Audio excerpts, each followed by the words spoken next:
hi everyone, and welcome to this week's episode of The Cleanup Crew Incorporated. Last week, our adventurers committed fraud by misassociation and took one of Acquisitions Incorporated's jobs as the cleanup crew, their direct competition. Before we go around and say hello to these wonderful players around the screen, let's talk about a few other things. First of all, check out our social links. Discord, Twitter, and YouTube. Discord is a safe space where people will come and look after you if you want to get into D&D and the hobby and all the other things. It's full of wonderful people. You'll love it there. Twitter, send me a DM, and I will get you started. I'll get you a game. Come and play. I would love for you to. So far, we only have around, I think, like 200 or something people on the waiting list, and we will get you on there and in very quickly. We have 5 games a week. Lots of people being on the show every week, so come and join in. And if you missed last week's episode, or if you missed missed parts of this one and want to catch up, you can find all of the episodes on YouTube. Big thank you to our sponsors, Mage Hand Press, who created recently the Dark Matter expansion for 5e. If you like space and you like D&D, then that book is for you. It's now available in hardback from your local game store, as they've just signed with Diamond Comics Publishing. Which means if you ask your local game shop nerd, they should be able to book it in for you. Also, big thank you to the Deck of Many. I've just realized I've not brought the Deck of Many Things in here with me, but we will be using the Deck of Many Things as donation rewards. Would I throw the donation rewards at new players / new streamers? Yes, of course I would. And also on Thursdays at 6 PM EST, you can see us playing the Humblewood campaign with viewers. That's every week. We'll be playing the whole campaign. Humblewood's great. It's also available in hardback. I do have that to have. Right here. So go and check it out. Also, check out Hero Forge.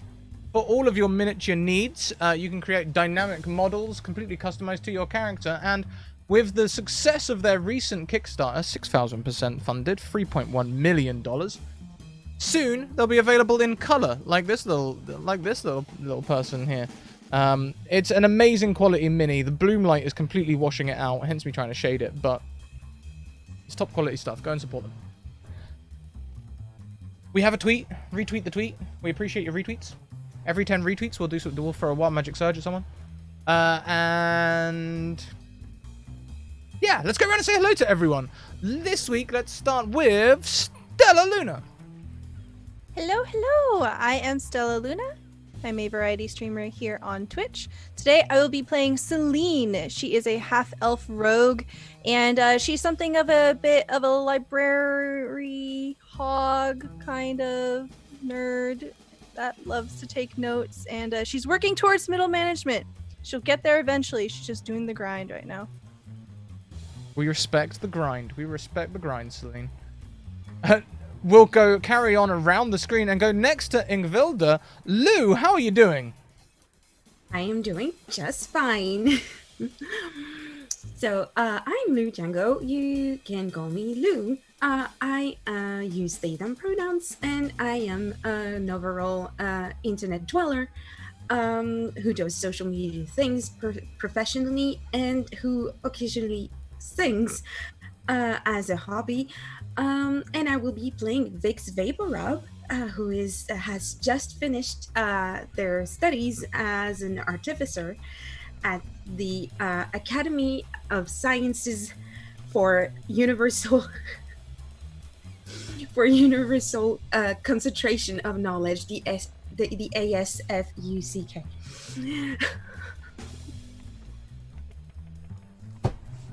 I love it. I absolutely love it. Fantastic.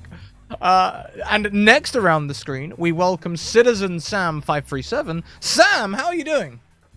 Not too bad. How about you? I'm always great. Who are you? Where can we find you? What's all the stuff you do? I mean, honestly, I've mostly just played D&D in real life. This is actually my first time ever streaming, although I've watched a few different D&D live streams. Normally, though, it's basically just in real life D&D or playing video games, that type of thing. Today, though, I'm going to be playing Aiden Sharp. He is a intern of Acquisitions Incorporated, and after his intern period was up, they decided they didn't want to keep him, and he's a bit bitter about that. So he's decided, screw it, let's help out the people that don't like them. Yeah, I mean, that sounds pretty harsh. Congratulations from surviving the internship. I've heard not everyone makes it.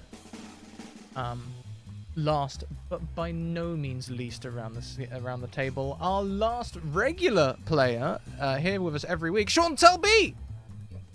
Hey, I'm Chantel B.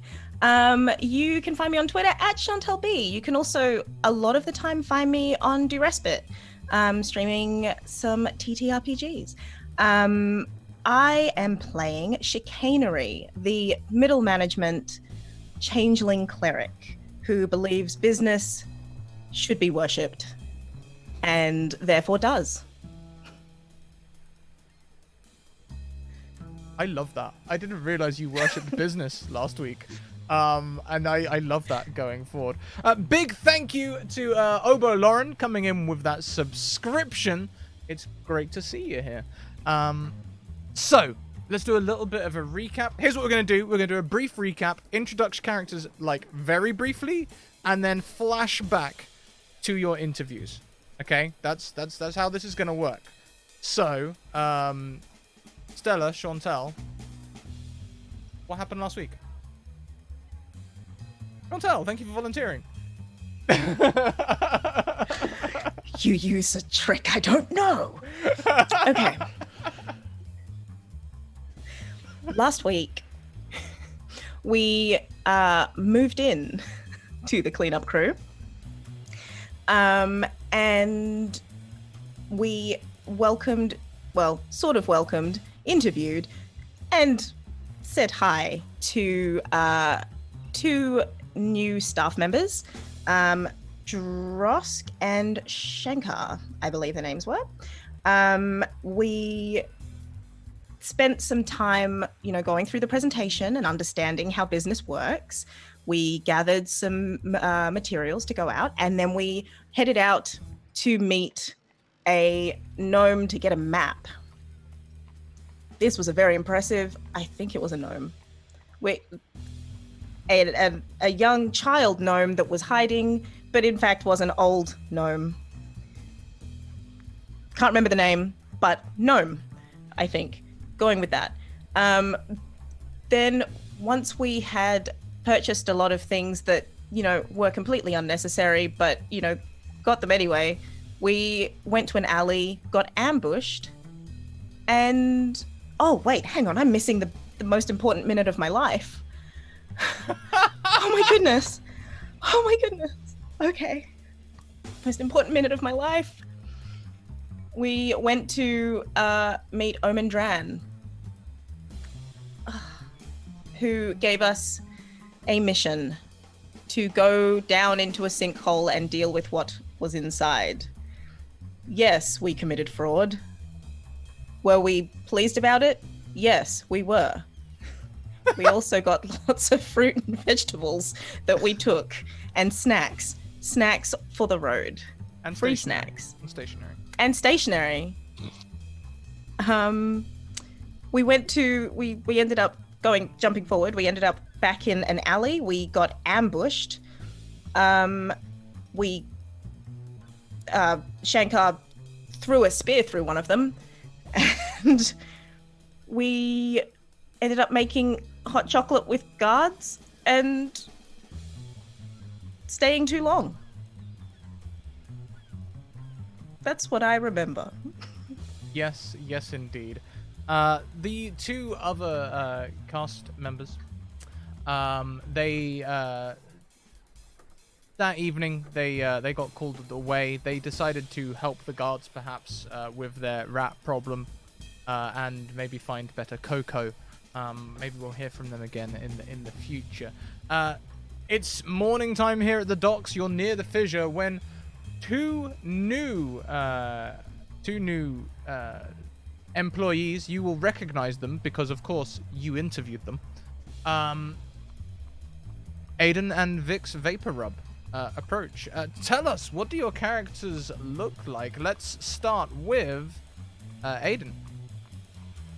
Okay, so Aiden is a half-elf. He's just barely over 6 feet tall, kind of black hair reaching like just above his shoulders, usually pushed back. A few earrings in his I guess right ear, and usually wears dark clothes that he thinks makes him look cool. But I mean that's probably up for debate by some people. So he thinks he's a cool-looking guy, but is he though? And he usually has his trusty quarterstaff, slung across his back, and that's probably about it. Fantastic. Yeah, fantastic. And how about Vix? Vix is a little gnome with pink hair and fair skin. She has blue eyes with strangely dark purple pupils, and she is always seen smiling, and she's very delicate, and she believes she can do nothing wrong. And so, as Vix and Aiden approach Celine and Chicanery, why don't we have some descriptions of them as well? Oh, yeah. Chantel's picked it up straight away. Oh, yeah. That's never going to work against them. I've learned. Oh, dang. I don't have the reflexes to win this game. All right. Yes, Celine is a half-elf. She has a very short bob of hair. It's black, and she has some round, full cheeks, and she wears big, chunky glasses. She wears a robe, which appears to be quite tidy, and she is never without her trusty medieval clipboard. Chicanery has a huge afro. She's got dark skin, and well, she's a changeling, or they're a changeling, but right now she looks human. So she's got dark skin, big afro, killer shoulder pads, and she's wearing a suit with leather armor over the top.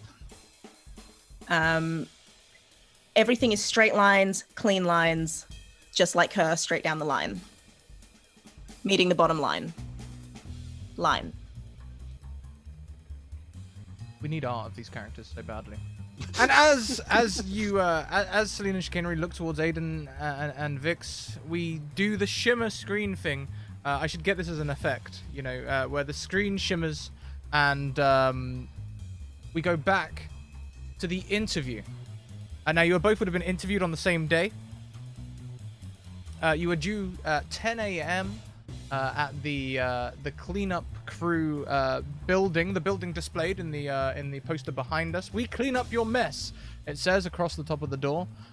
Tell me, who would have turned up early? Who would have arrived late? Who would be there first? I would have been 30 minutes early. Okay, 30 minutes early. Fantastic. So in there. Oh, hang on. Where's the glasses? You are greeted by an elderly woman.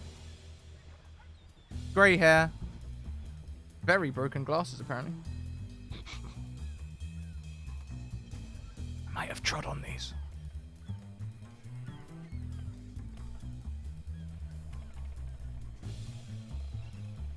Very elderly. Grey hair. The sort of person who looks like they might be alive through necromancy. She welcomes you. Oh, you're very early.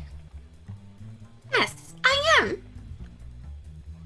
Well, that's okay. Well, I'll let Celine and Chicanery know that you're here. Feel free to take a seat. There is a water decanter there if you fancy refreshment. Thank you very much. And Vix goes to sit. She hobbles back, and Chicanery, Celine, I guess you've set up the meeting room? I think if they are 30 minutes early, Celine is currently just scrubbing everything down in the meeting room. She's got a rag in her hand. Chicanery is just waiting, but since they're early, Chicanery is going to slam the door open and say, "You're late. Get in here." Oh, hi. Vix gathers her skirts and follows and the movement and enters. What took you so long?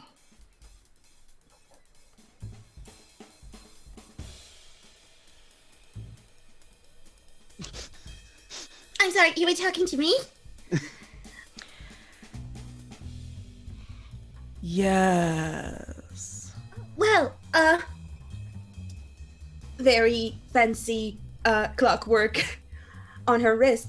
Oh, well, I could have sworn I was 30 minutes early. Well, I did take the time to brush my hair and do my makeup. I mean, as an interview, you have to be presentable, right? Should we take this a whole step too real? Do we want to do this? It turns out Waterdeep changes daylight servings 29 days earlier than every other city in the entirety of the Sword Coast.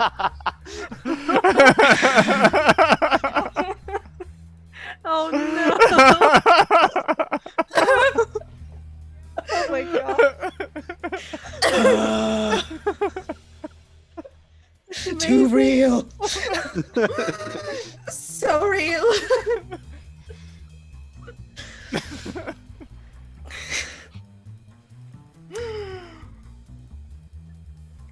Right. Congratulations on your perfect makeup. Thank you very much. You know, I use only vegan products. Chicanery makes a note. I appreciate that. Now, tell me about a time when you had a really great nap. Well, just yesterday, I went to bed early to make sure I would be just as early to this interview. It was really great sleep. Did you wake up feeling refreshed? Oh, I did. I totally skimmed over my morning routine. I straightened my hair. I applied my makeup, and I took a light breakfast so I would not fall asleep during the commute. And here I am.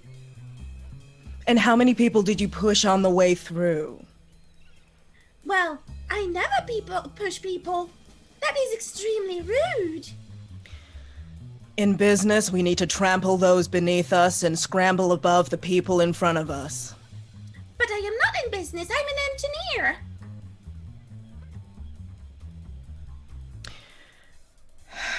I mean, that's right here on the job description. Looking for an engineer. All artificers are welcome. You're hired, but begrudgingly. Oh, thank you so much for allowing this opportunity. You see Celine in the background, like adjusting the clocks. She like takes down the poster and puts up like hiring engineer. Then as soon as Chicanery says they're hired, takes it down, puts up the generic hiring poster back up. Fantastic. At what time would Aiden arrive? Probably about like maybe 5 minutes before his interview slot. Okay, so let's Like say not this quite running late, but getting close. Ah, okay. So this interview takes a short amount of time. As you leave, Vix, Edith says, hang around. There's another interview yet, but after the interview, we'll provide more refreshment at the waters just over there, and Thank you very much. and an induction, a full induction to the cleanup crew. I look forward to it. Now Aiden's here. Please do take a seat. And she comes across and opens the door to you, Aiden, and looks you up and down. Aiden, is that you? Yes, ma'am. Thank you. Excellent. Come on in. Take a seat. There's water over there for refreshment. I'll let Chicanery and Celine know that you're here. Thank you kindly. And she does.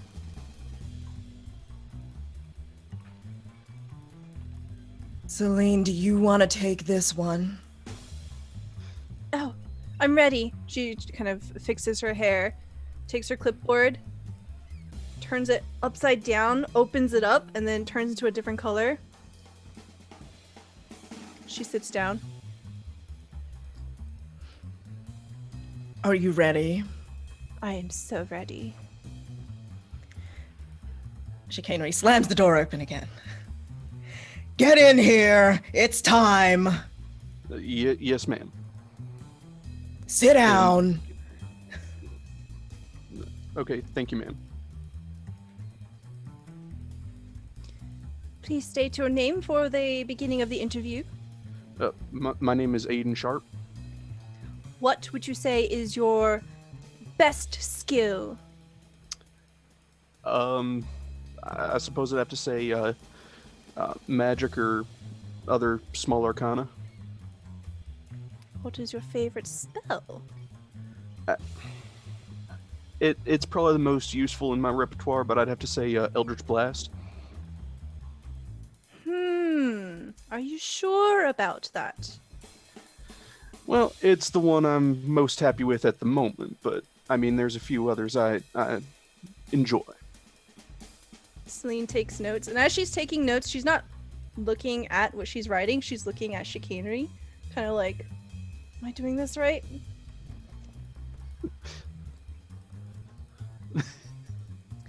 All right, Aiden, what is your favorite snack? Oh, I'd have to say toast with a slice of grilled tomato on top. Looks over at Chicanery. What's Do you your have a- other favorite snack? I suppose a nice bit of let's say roast beef on there. Your other favorite snack? I suppose a good apple. Your other favorite snack?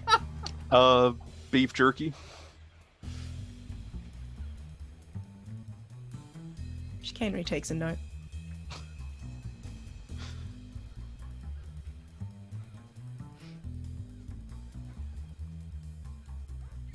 What is your favorite animal? Well, that's a tough one. I am partial to blink dogs.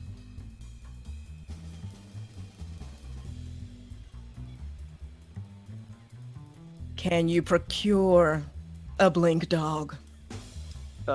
No, that'd be a bit difficult. They tend to resist being pets.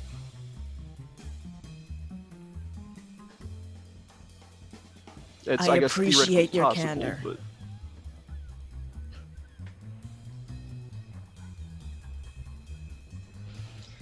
If you had to go onward to victory or back to failure, which would you choose?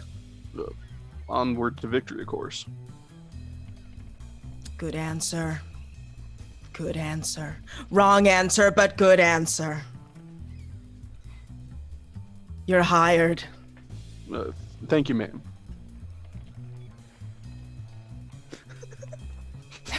Would you like me to wait outside, or is there anything else I can do for you?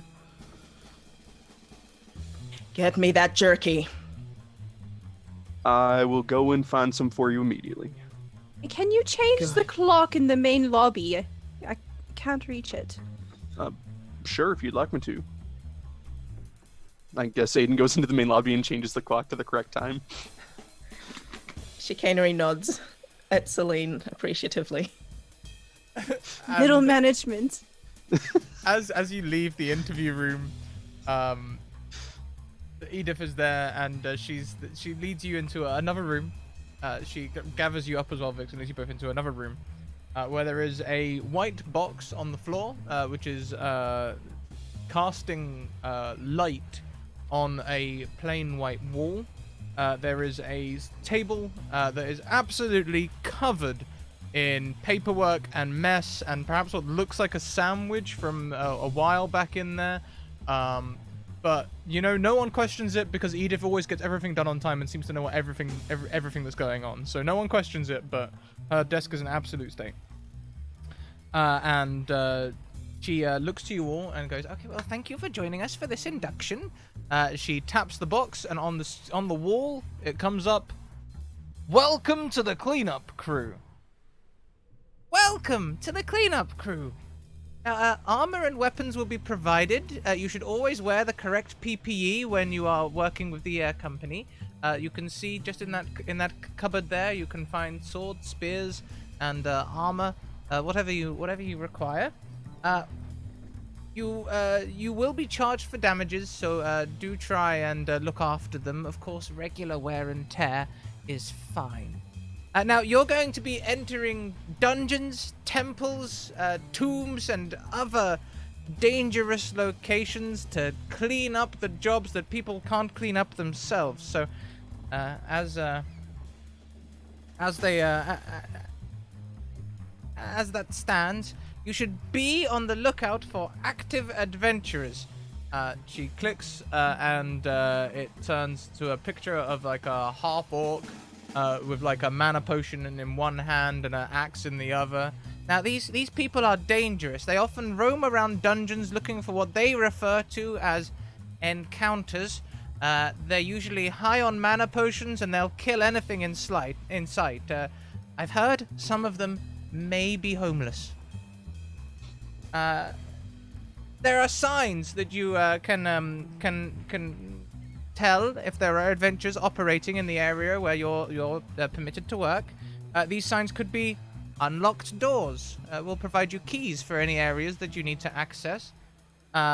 Sprung traps. She clicks and there's a picture of like a leg in a bear trap. Dead adventurers. Clicks again. There's a picture of a tiefling lying on the ground with crosses for eyes. Bloodstains and trails. Discarded limbs, and discarded holy symbols and other religious paraphernalia. That's surely a sign of adventurers losing control of a situation. Now, on that note, please note that your insurance does not cover magic items, so pick up all items at your own risk. Best practice is to just attach a little label and let us know where to collect them so we can send a team to go and collect them. All accidents, incidents, and damages must be recorded to the incident logbook. She just gestures at her desk. And all items should be recorded and left for collection unless expressly told otherwise. This is your first adventure, so have fun! But be careful.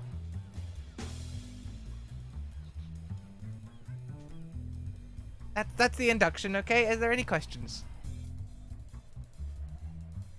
Do you know where I might procure some beef jerky? Miss Chicanery asked me for some, and I'm afraid I don't know where the nearest spot might be. Oh, yes. She opens a drawer and like a rubber ball, like a ball made of elastic bands, falls out of it and bounces across the room.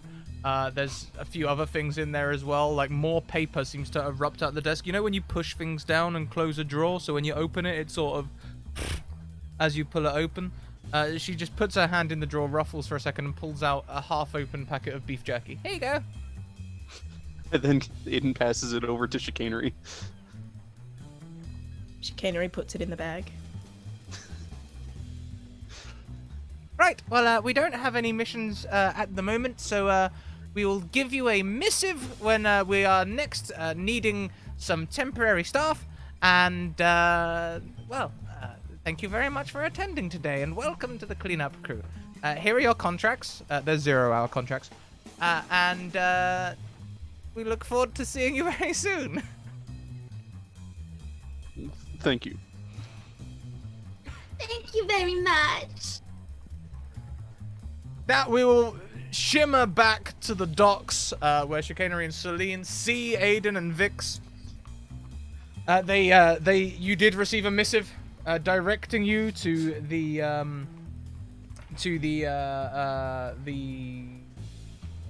Luna something.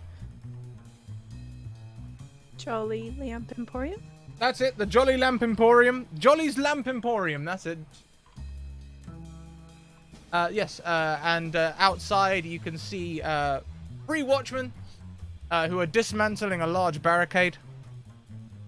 Chicanery and Celine.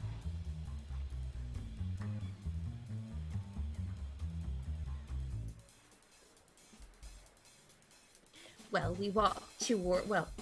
Vix will walk towards Chicanery and Celine. Aiden will probably follow, a few feet behind. Hello. It's time. I am so excited. Hey, see, I did not straighten my hair today. And you can see that her hair goes all frizzy and is in 2 tight buns, just like mine. Wow, that is some excitement. It curls your hair. Okay, let's get down here. Let's go. As the barricade is moved aside for you, you see this deep pit. You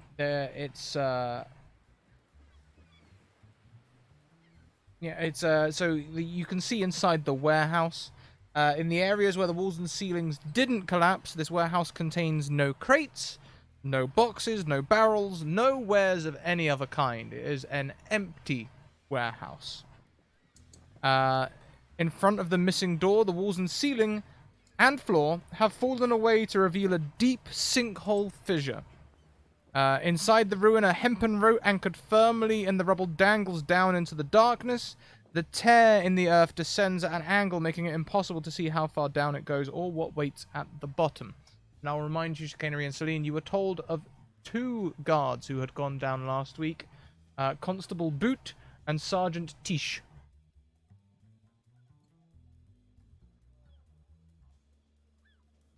And one of them was quick and the other was strong. Is that right? Yes. Yander Boot was the constable, and he was runty, fast, and cowardly. Sergeant Tish was a human female, and she was tall and brave.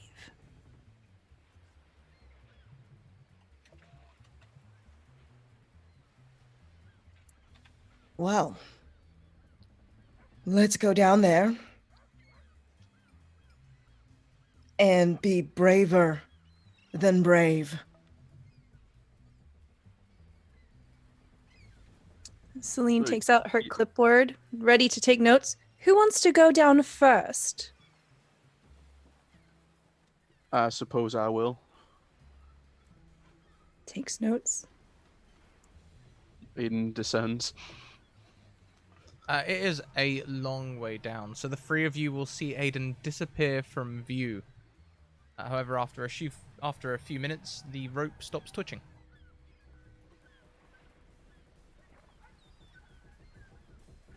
I'll go next. I'll go next. And Celine will go last.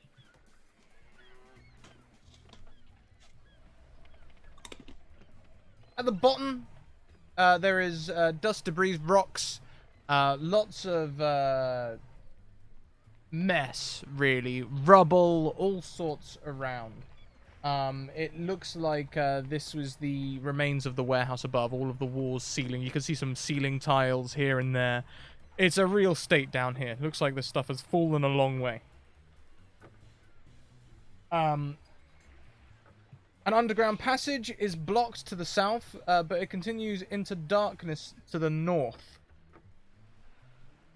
2 pairs of human-sized boot prints, easily spotted in the dust, head northward. And smaller fissures, holes and cracks riddle the passage, though even a halfling would find the largest of them a tight fit.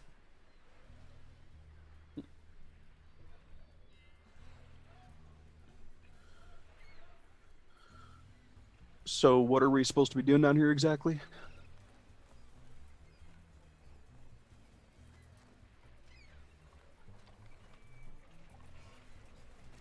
There's something big. We find it. We kill it.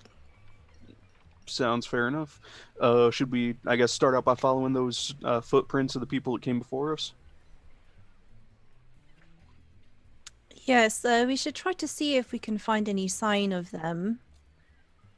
They all disappeared. Well, I suppose here we go, and I guess Aiden starts following the footprints, like not like just barging on ahead, but semi-cautiously, because he knows, I mean, if there's something big down here and it potentially got them, doesn't want to get gotten as well. They're using caution. Okay. Is everyone using similar caution?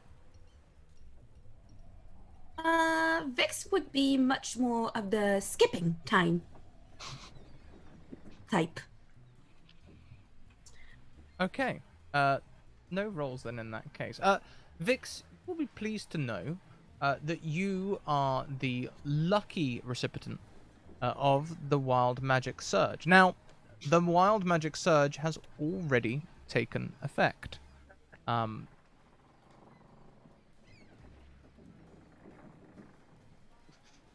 Thank you, chat, for the retweets. This will come to light soon, I'm sure.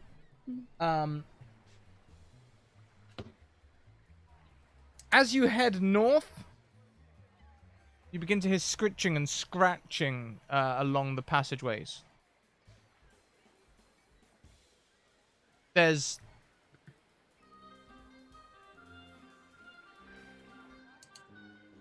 squeaking. As you walk down, listening to the scritching and scratching, or skip down, as the case may be, it's not long until a large rat jumps out from one of the passageways and stands blocking your path. It seems extremely bold. Joined by another rat.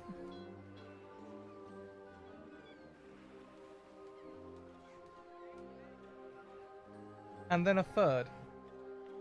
Aiden, you were being cautious. Please give me a perception check. Hang on there.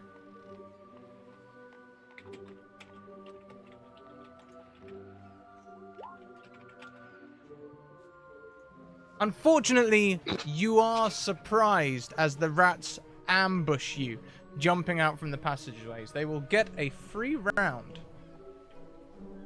just as soon as I add them to the Roll20.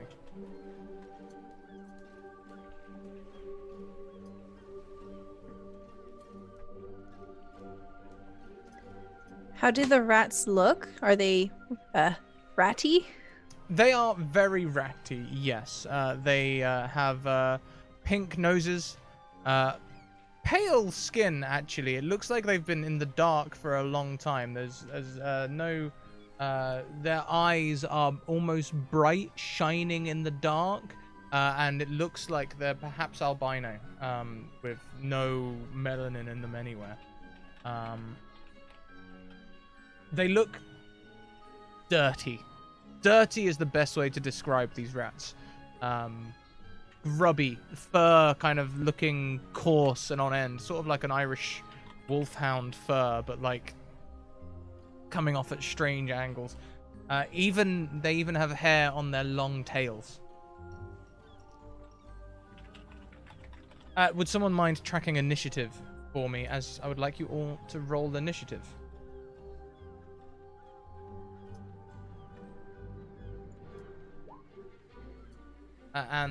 Whilst... Did we have a volunteer to track initiative, sorry? Sure, I can do that. Thank you.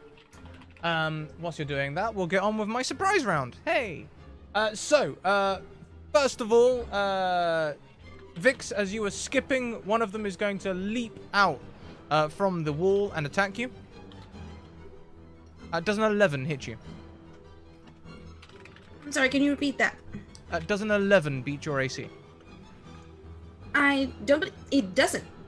Hey, fantastic.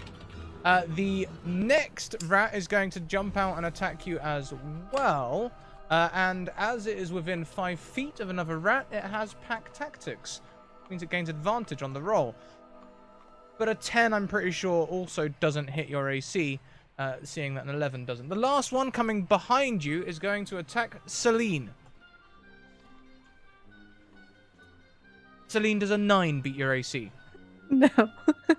Fantastic. And so we go into initiative truly.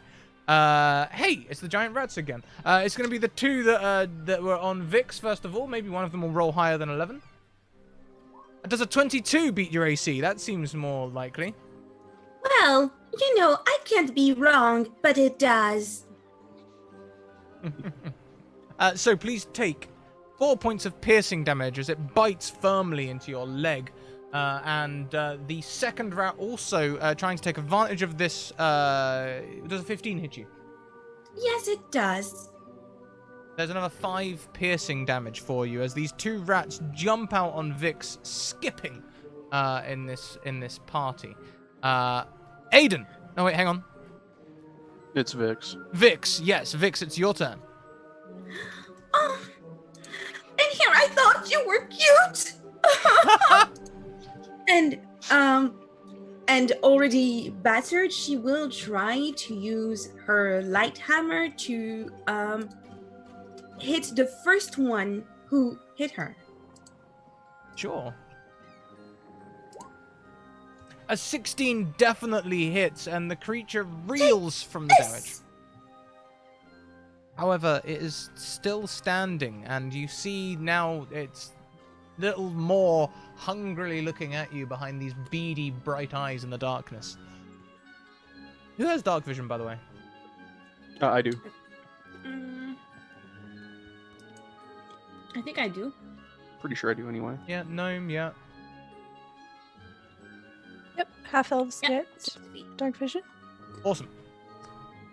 Not necessary yet, just... It might come up.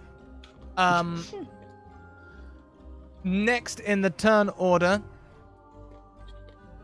is Aiden. Not liking the fact that one of his compatriots just got hit, Aiden's going to gather some energy in his hand and unleash an Eldritch Blast at the one that Vix also hit. Okay, yes. Wow. So on a 16, that is definitely going to hit. And 8 force damage is enough to finish this creature. Tell me, Aiden, how does this attack look? It's kind of like gathering the energy, like a swirl of like almost teal energy in the palm of his hand.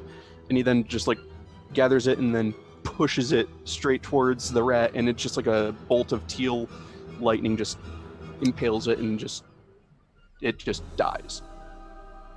Almost like slightly smoking.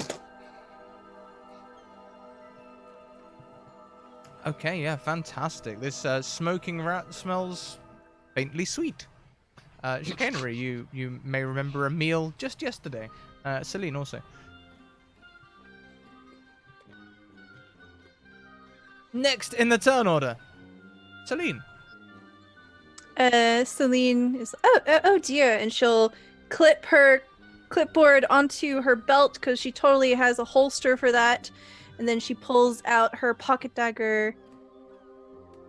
protected dagger, and her rapier, and she will attack the one that is on her. Indeed.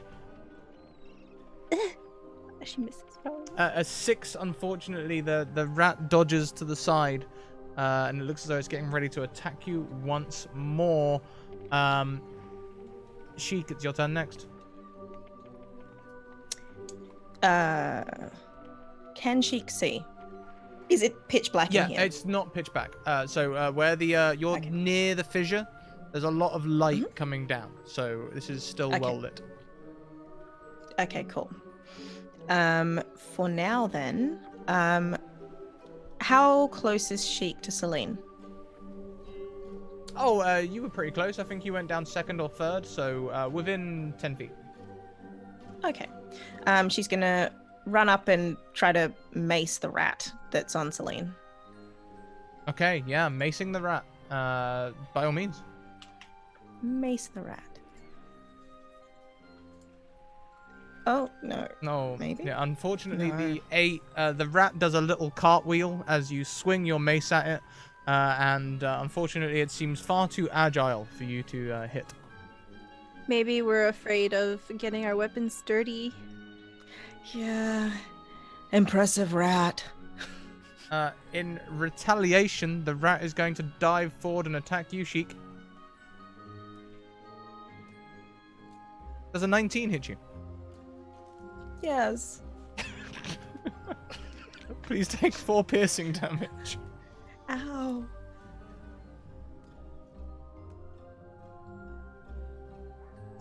We're back to the top of the round, and it is the the one rat on Vix looks at its friend and sniffs the air, but isn't distracted for long as it sees you both. It's going to attack Vix. Does an 18 hit you?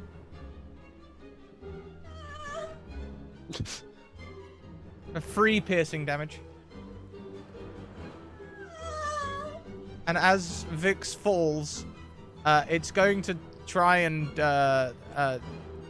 it's going to.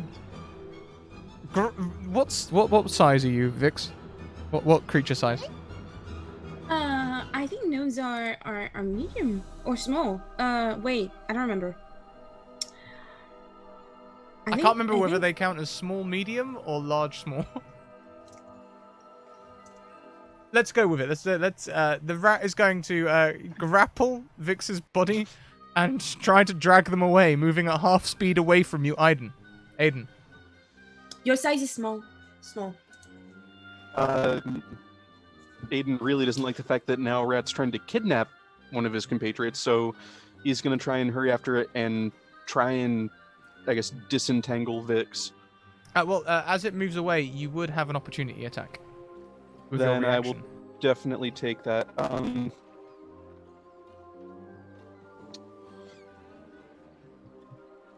I can opportunity attack with Eldritch Blast again, right?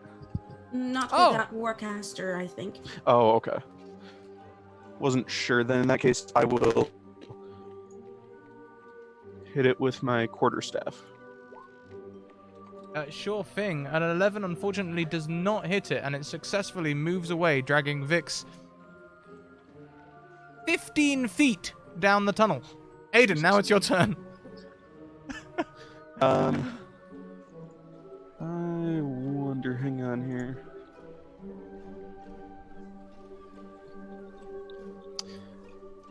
I'm going to cast Lightning Lure.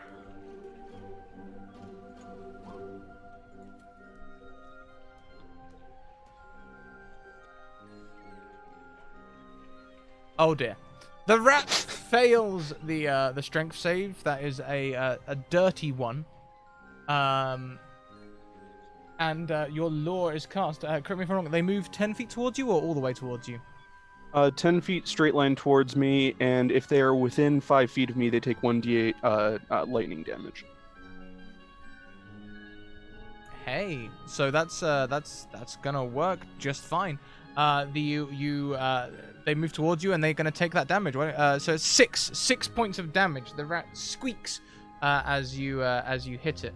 Do you know what? Since it's being grappled by Vix, Oh I'm gonna say the wild magic surge is going to come into effect now. 34.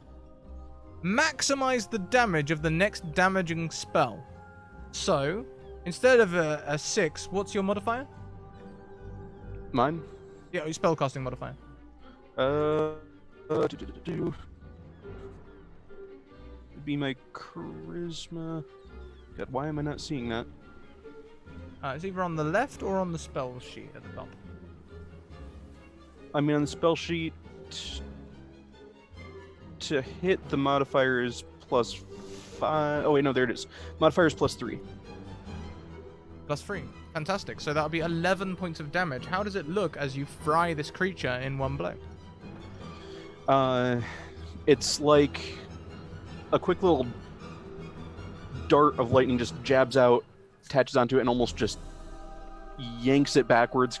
And as it hits within 5 feet of me, it just almost like in the old cartoon shows where Steve touches an electric fence and they just go like completely skeletal on the, like it shows like they're being completely skeletal. It's basically that. And Vix is free. Welcome, Voivod Kohutek. Thank you so much for the Voivode Kohutek for the raid. Welcome in. I'll just pop the content warning there. Thank you very much for joining us. So we are currently in combat. 2 rats attacking Vix. Well, they successfully dropped Vix, and then as they tried to scurry hungrily away to take Vix with them, Aiden has fried them. And we will carry on from there. So, Celine, it will be your turn next. So Celine is trying to dodge these attacks from the rat. She looks over at Chicanery. Are we hiring rats? And tries to stab it again. Ooh. 22. A 22 hits. How does this look, Celine? I think she hits it by accident because she's trying to speak to Chicanery and sort of just slams her rapier forward and just kind of stabs it right in the neck. And she says, I guess we can't hire this one. And pulls it out. As you hit the rat, it recoils backwards and like sort of comes back up on its hind legs like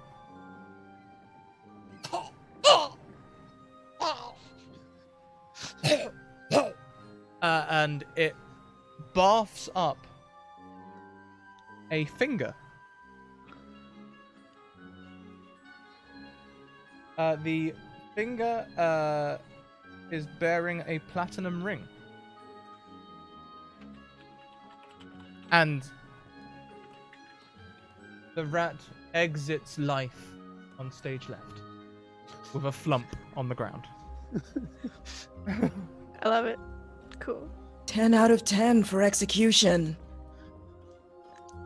Yes, I don't know if I'm that. Absolutely. I don't know if I'm talking to the rat or you. You know, it's I mean, there's no funnier rule if saying you it can't be a bit of both. leave the doubt.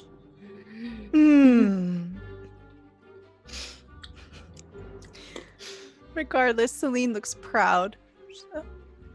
Good job. Yeah. Oh, And right. and with that, Oh, forgot. Chicanery is going over to cast Cure Wounds on Vix.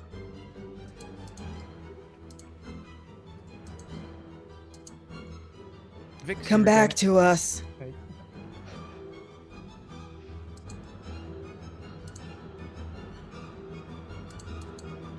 You regain 8 hit points and you are able to stand and all the other things.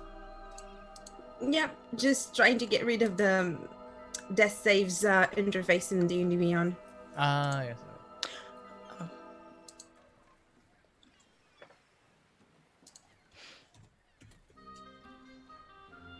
There's work to be done.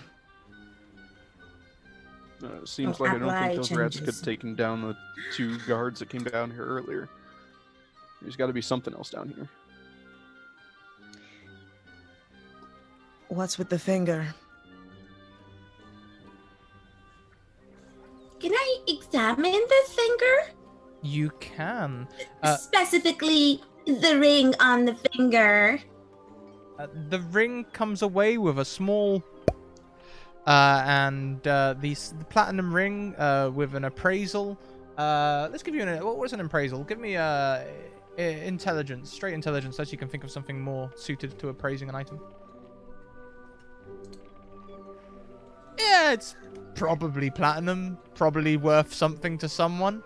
As you look over it, you can see on the inside there is a name etched on the inside of the ring, and that name is Burton Boot. It belongs to Burton Boot.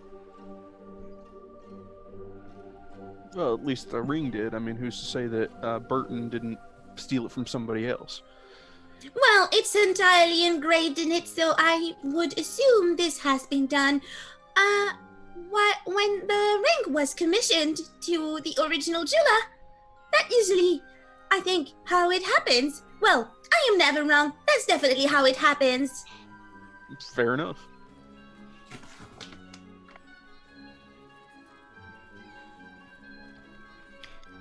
We found one. I suppose we should, I guess, head along down the hallway now to see. Well, I guess first of all, do we see like the footprints? Do the footprints continue on? Oh yeah, they continue on. Yeah, they continue north. After a few twists and turns, you come across a rectangular chamber. This rectangular chamber shows no earthquake damage whatsoever. It looks clean. This is possibly because of the buttresses and columns supporting the walls and ceiling. 4 pools of liquid are set into the floor. One blue, another green, a third clear, and the last cloudy. Carvings on the wall seemingly depict the pools and show robed figures submerging themselves within. At the far end of the chamber stands a double door with a large, ornately carved lock. Oh, spooky.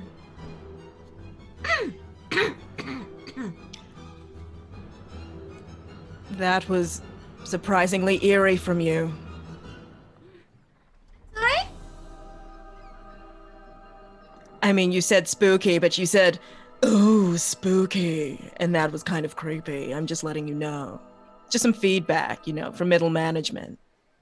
Oh, I need to commit a bit better to being uplifting and always in a good mood to keep moral up. That's what you were saying, right?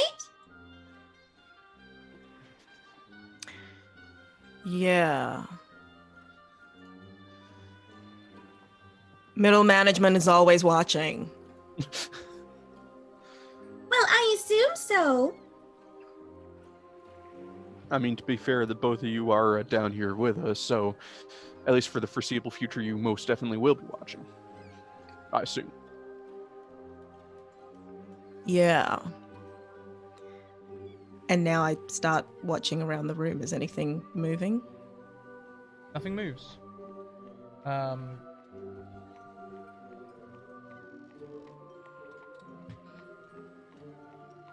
This Can I area investigate?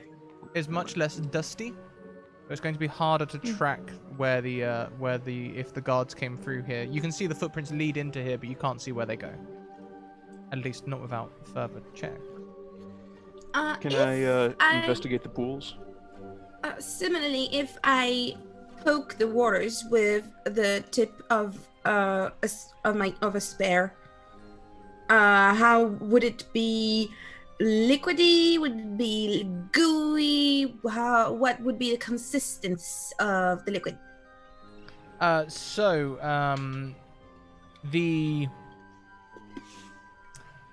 Which one do you approach? Blue, green, clear, or cloudy? I guess I'd probably go for let's go with the blue. Blue? Green. Green, okay. The blue pool looks a lot like kind of food coloring.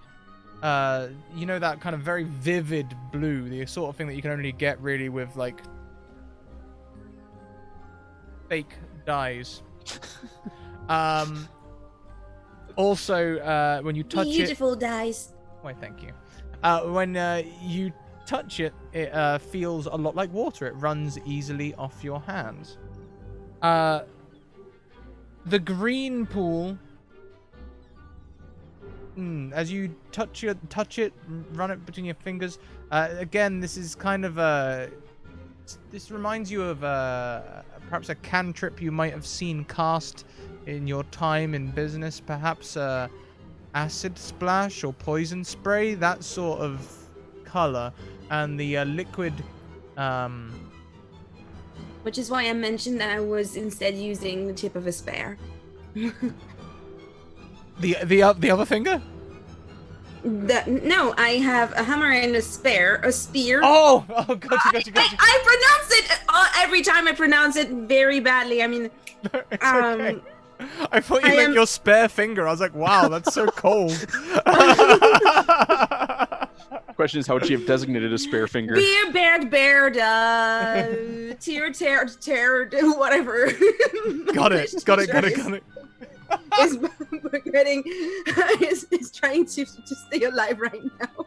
So your spear, it kind of etches the spear ever so slightly. It has the effect of like cleaning it.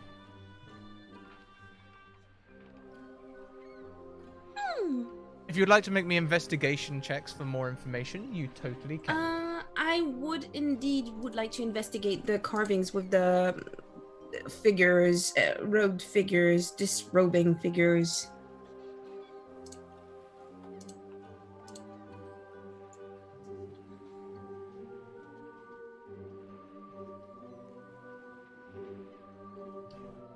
Okay. So we'll start with Aiden and Vix. On 13 and 11. Oh, 11's my old one. I'd have to roll a new one for you on that. Oh, sorry. So on a 13, Vix, you can tell that this pool is most likely poisonous.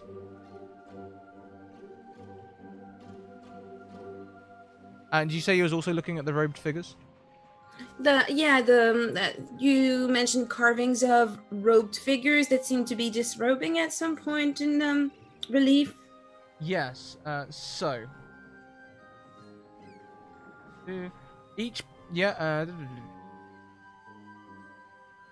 submerging themselves.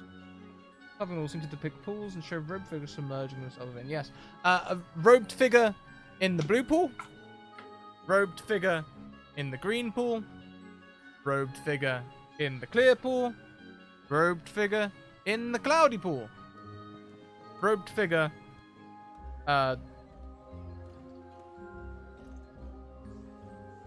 standing with all kinds of fluid covered over them.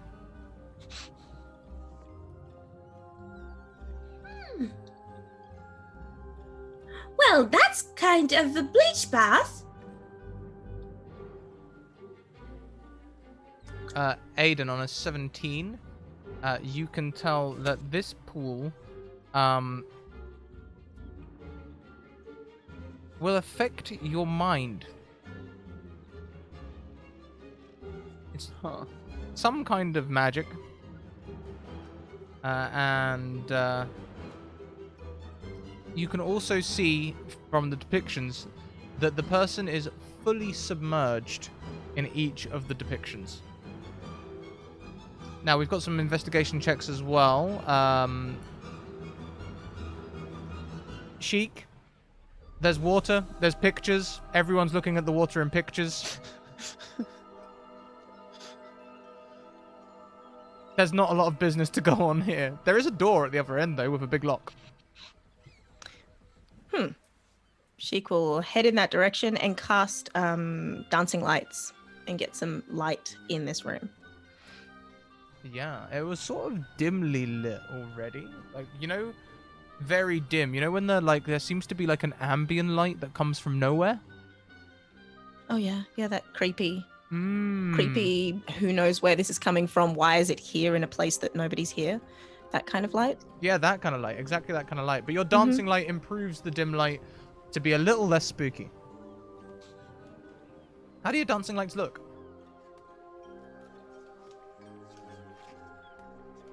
They look like, what are they called?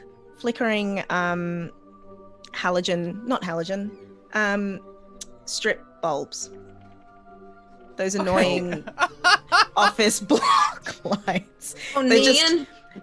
Neon, yeah. They're just little neon square lights. They're not globes or anything. They're just neon square lights following me around. Dim at each end and then occasionally flaring up in the middle. Yeah. I've got you. Yep, yeah, that's the one. Yeah. I know exactly. Annoying, really annoying, but they create light. And the longer they're on, the brighter they get, and nobody knows why. Yes, no one does know why. It's rumored that if you leave them on for a long time, it costs less magic. Celine, on a 20, you are very. This is a ritual. This is a ritual. Person on the wall has to enter all 4 pools. It's some kind of trial. There's bound to be a prize at the end. I think Celine discovers this by total accident. She's currently drawing an accurate depiction. She's looking at the different pools, getting the dimensions and everything, and drawing a little picture of the layout. And she says, it seems... Maybe someone needs to go into all of the pools to look like the picture. Well, I'm pretty sure this is poisonous, or that it would affect you negatively. And I am really wrong. Well, it's possible this may make it so that the door will open if we do this, but I suppose probably want to take a look at the door before we start shoving folk into pools. So I guess Aiden takes a look at the locked door. Sure thing. Give me another investigation. A 17. On a 17, you can see that this is indeed a lock that could be picked. The door doesn't seem as though it can be broken down, or that it could be otherwise smashed, as far as you can tell. Seems too hardy. It would take days. I mean, is anybody here particularly skilled with picking locks? Well, I happen to have these. And Vix pulls out thieves' tools from their backpack.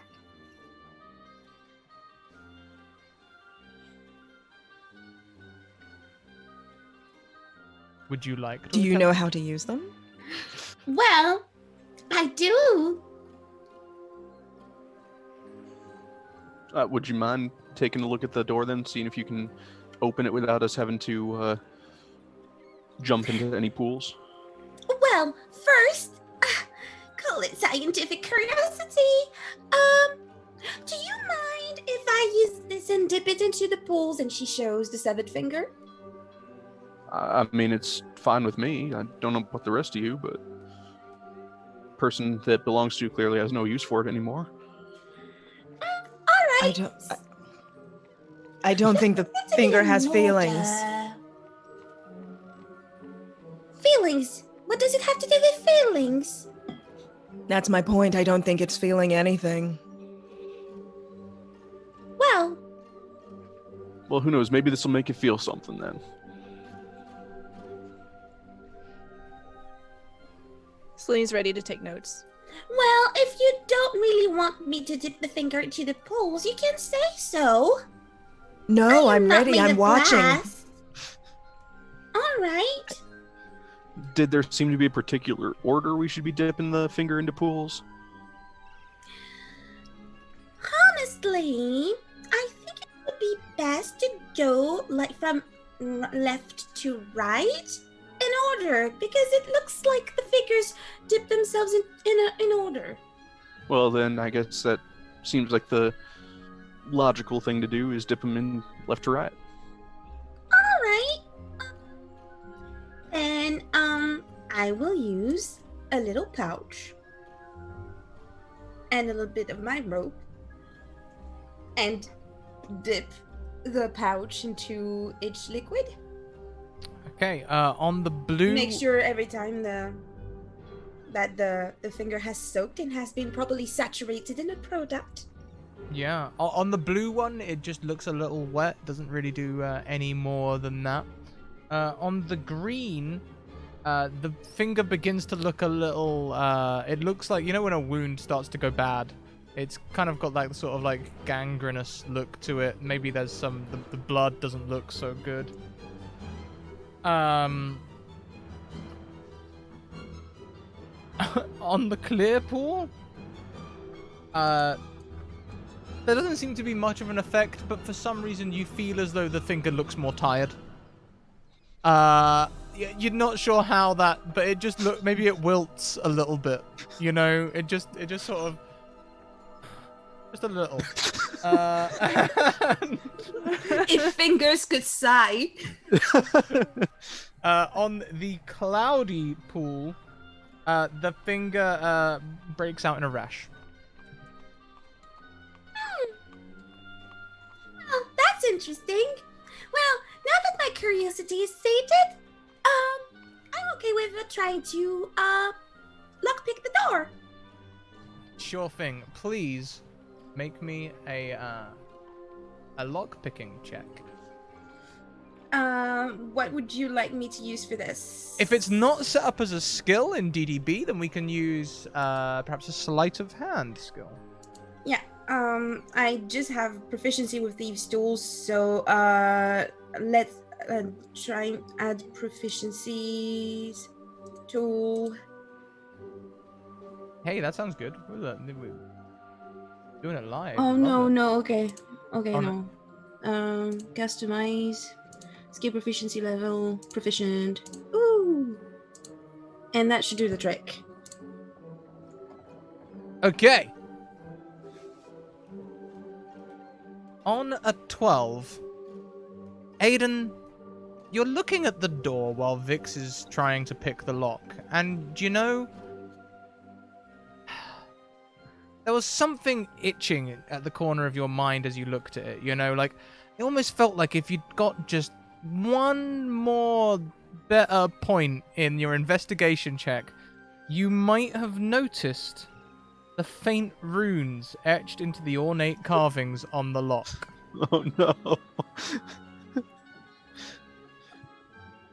Vix, can you please make me a DC 10 Constitution saving throw? That should be all right.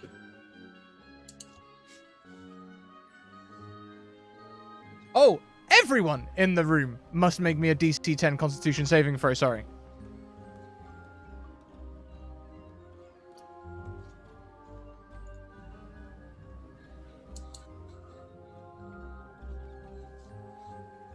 Who are we waiting for here? Oh, that's everyone. Well, you all pass. You all feel this wave pass over you for a second, and it kind of feels like scales and teeth and perhaps serpentine, like you should move in serpentine movements, but it passes. It passes very quickly. Your friends only look like food for a fleeting second, and then you everything's back to normal. Guess that explains the giant rats. Sheik pulls out the jerky. Time for a snack.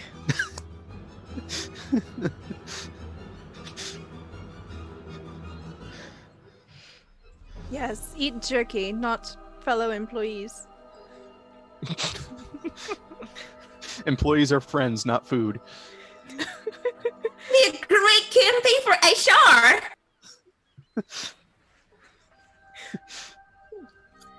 We should, tell them about it so they can credit us for the name. I mean, fair enough. But is the lock open? No. You see the broken piece of lockpick in the lock, as this has made you perhaps jerk back, forcing your hand to snap in the lock. The lockpick to snap in the lock, not your hand snapped in the lock, sorry. Be very clear.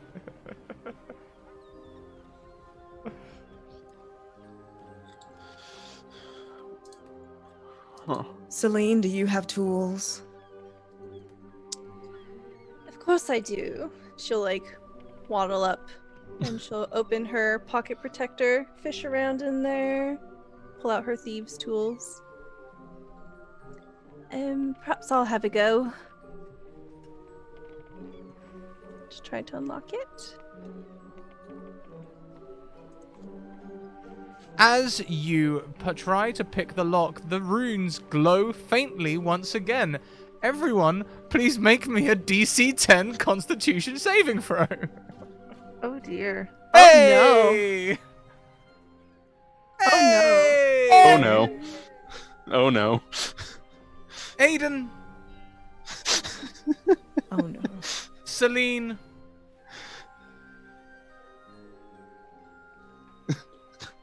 transmutation magic takes hold of you. whatever you are doing is stopped as you transform into a poisonous snake.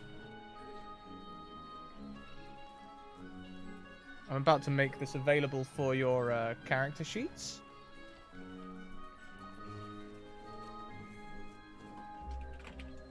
No, I do not want to. I do not want to turn Vix Vapor Up into a poisonous snake. That's not what I wanted to do.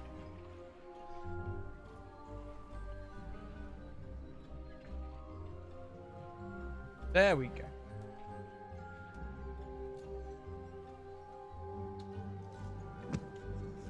So, let's see. Stella and...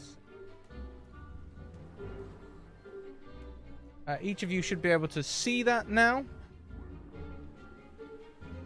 And you are compelled to attack any other creatures in the room as ravenous hunger takes over you. So, please, everyone, roll initiative. You should be able to see the poisonous snake there in the character sheets now.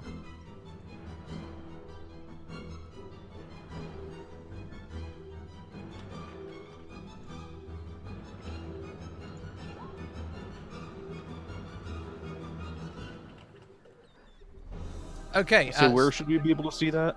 So in roll 20 on character sheets, it's the top right, it looks like a little newspaper. And when you scroll all the way down, you should see poisonous snake at the bottom there. You are Sam F in Gotcha. roll 20, right? Yes. Yeah. So I believe that is Stella. It's Celine Snake first. Celine Snake. Hiss, hiss, hiss. Munch. Who Closest you- person. I guess Vix well, would be. Yeah, next Vix to was the just picking the lock. So Vix, it's not your day for getting attacked as Celine turns into a snake and turns to bite you. No, a snake has bit me. If you want to roll the damage for that, please. Oh, yep. Oh, 1 piercing damage and 6 poison damage. it's because Vix looks like a snack. Well, turning PvP into compliments. Love it. I'm sorry. Next in the turn order is Chicanery. Well, this just won't do. I'm gonna hit the snack. Wait, hit the snack or hit the snake?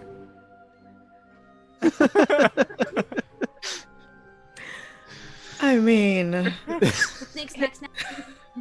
Hit the snack Oh, with a snack. you know what? I'm gonna back up across the room, and then shoot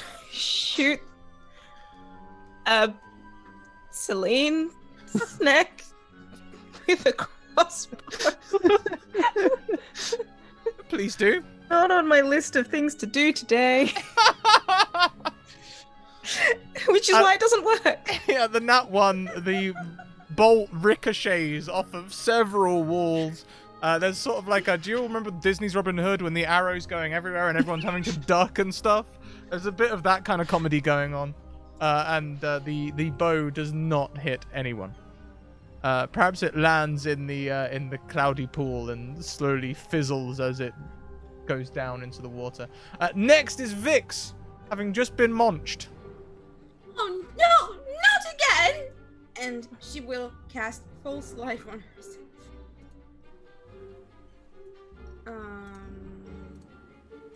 Wait, you're playing dead?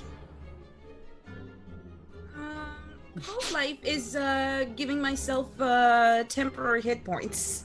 Oh, I thought it was the play dead spell. Oh, No, it's a I was faint. about to be left alone. No, there's the faint death No, the snake should just spell crawl, is, like, we're just trying to attack her more. I don't remember which level it is, but it's well, feign death and false life. It's not the same spell. Yeah, I got them confused for a second. False life. Okay, so you regain 5 temporary hit points. Hey, that's all that poison damage reclaimed. Do you have any other actions on your turn? So this was an action. Do I have bonus actions left? Doesn't seem so. So I will hold my hammer. You will not get me this time.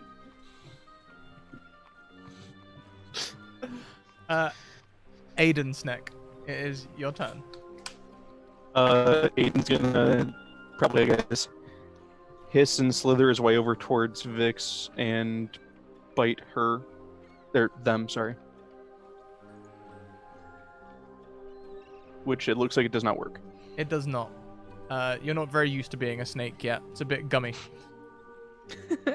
At the end of this turn, Celine and Aiden, awkwardly and embarrassingly, you turn back into people, both of whom have kind of flanked Vix.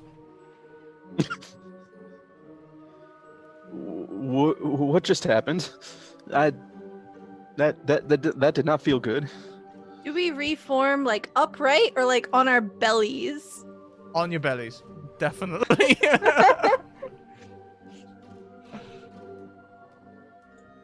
You became a dangerous noodle. I mean, somehow that sounds delicious. Here, take some of this. You turn into a snake when you're hungry. Are you Celine handing me a takes bit the of the beef jerky? We'll see that anyone who eats jerky can regain 1 hit point. Here, Vix. You need this. Trust me.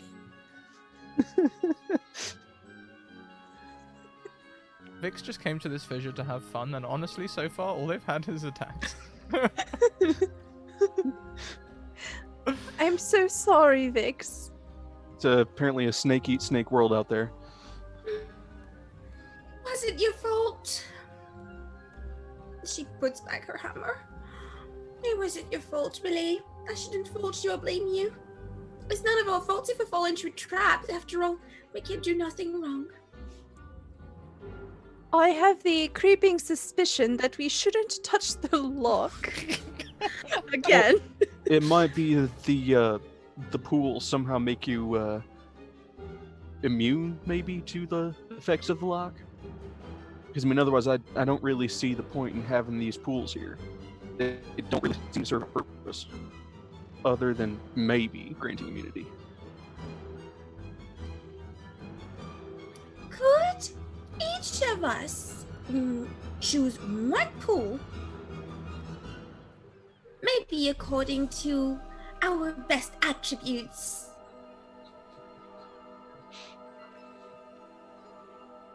I suppose so. Okay, with your amazing investigation rolls earlier, I will let you know.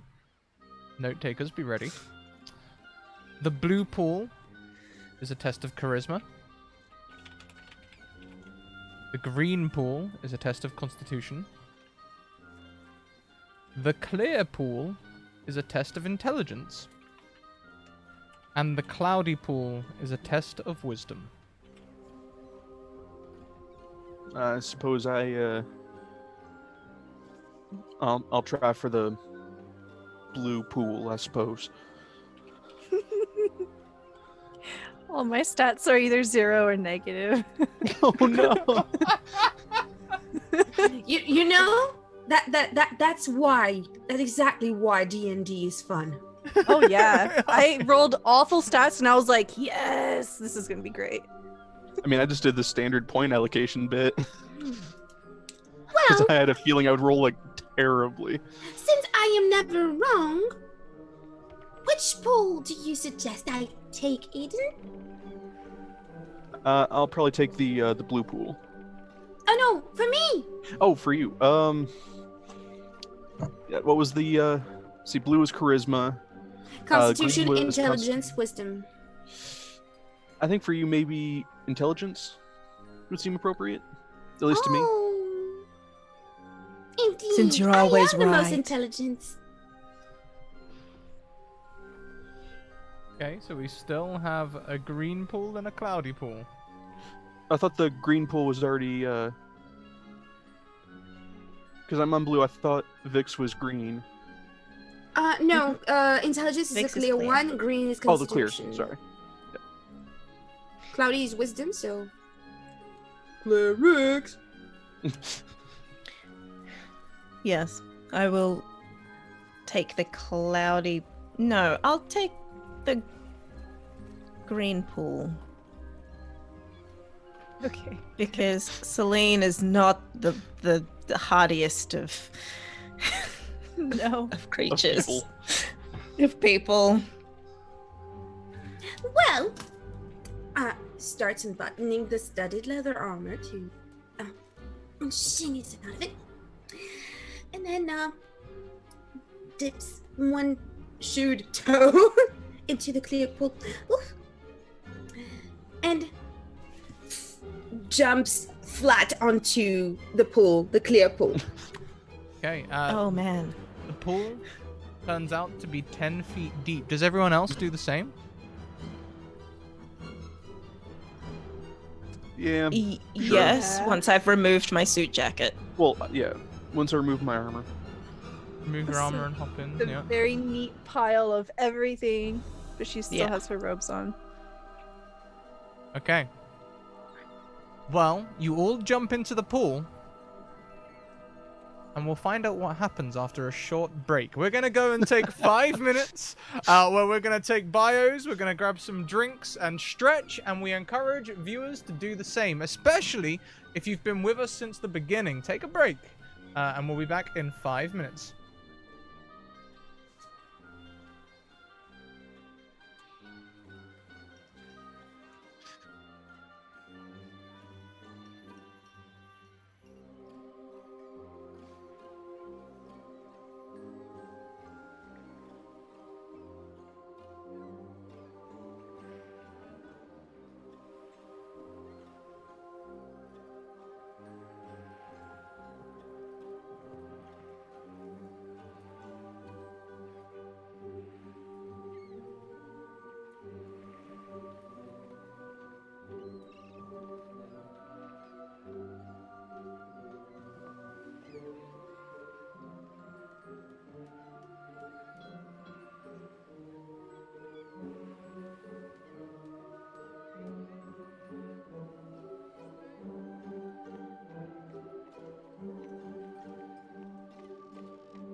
Welcome back, everyone. I hope you had a fantastic break. We certainly did. The kettles have been boiled, drinks have been imbibed, and I imagine drinks have been passed too.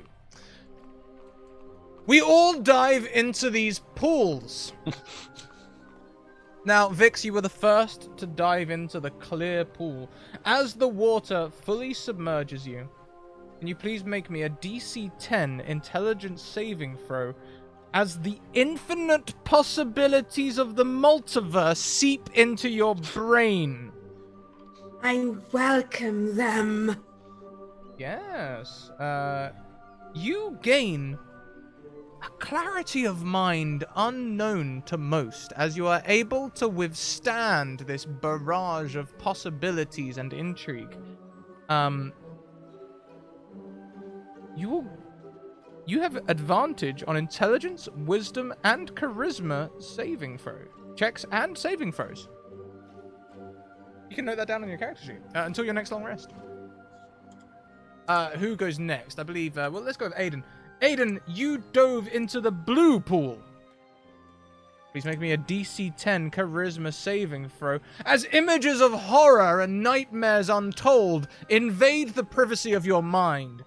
On a failure, you have visions of terrible calamities. Your flesh begins to rot away. The walls around you begin to crumble as the very essence of life seems to dwindle from the room around you. Amidst it all, as if this wasn't bad enough, you can see public speaker John Norman from accounts of the Acquisitions Incorporated. You hated him anyway.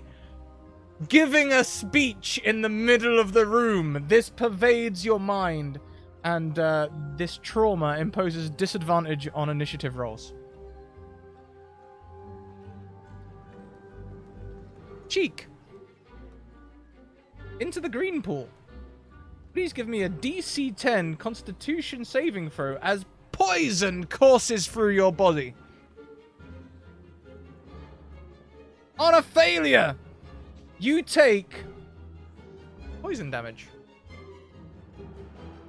Ow. Please take 8 poison damage. Whew. Oh my goodness, that knocks her out. Oh no. Well, knocked out as you are, you gain vulnerability to poison damage. So from now on, it will do double damage. Well, that makes sense. Ow. So chicanery bobs in the pool, upside down. Oh no. Celine, as you submerge yourself in the cloudy pool, please make me a DC 10 wisdom check to endure the intense itching caused by the acid that fills this pool. Oh no. Celine hates itching. Yes, What? you do. Oh no. No. Well, please take 1 point of acid damage and gain vulnerability to acid. Oh. Meaning acid from now on will do double damage. But I guess 1 point does not knock you out. So you are able to get out of the pool. But whoever rises first, I imagine Celine or Vix, as you know, I imagine Celine would be incentivized to get out of this pool. Maybe Aiden would also be, but Aiden could also be, you know, trapped in his own personal trauma at the moment. One of you, who's going to rescue Chicanery? I will. So Vix comes out of the pool like Rambo. Looks at the green pool and dives it like swan dive. Hey, And is gonna get chicanery. I think she's floating on top. No, you can dive in though. As you dive in, fully submerging yourself in the pool, please make me a DC 10 Constitution saving throw as poison courses through your body. No! On a failure. Please take 2 points of poison damage and gain vulnerability to poison. Are you still up? Yes, you had the temporary hit I am points. still up. I had the temp hit point, and despite the poison, I do hope I managed to get Chick out of the pool. Give me an athletics check, just to see Oh, how no. things are going. And you got to start rolling high at some point, right? Yeah, there we go. Bet. You can pull Sheik out, saving them from the acid. As you lie them over, Sheik, like sort of green foam is going to ooze from your mouth. But Vix, that's quite familiar because you feel pretty foamy yourself. One could say you're a squirrel. Nothing else discernible happens I'm in going the room. to check Chick, see if they can be stabilized. What I could do to stabilize them. Sure, if you don't have any healing spells, I have a little custom rule for medicine checks on death saves, okay? I want you all to be consenting, so here's the rules. On a nat 1, you kill them. On a 2 to 5, they gain 2 death save failures. On a 5 to 10, they gain 1 death save failure. But it's not all bad news. On a 10 to 15, they get 1 success. On a 5 to 19, 2 successes. And if you get a nat 20, they're up. They're good to go. And Sheik, you have an advantage left over from last week if you would like to. Yeah. Let's hand that one over. Sheik, do you consent in me trying to attempt a medicine check on you? Yes, I do. But as Sheik is pulled out, Sheik is actually going through a series of different forms because they're a changeling, and they're now unconscious. So they become an orc, they shift down to a halfling, then they become their human form, then they just keep shifting. So have fun with that. Well, you did give me advantage. Okay, I'll roll a second time because I forgot to set it up as advantage. That's okay. On a That's 12, better. they gain 12? 1 success. Sheik, would you like to make me a death saving throw?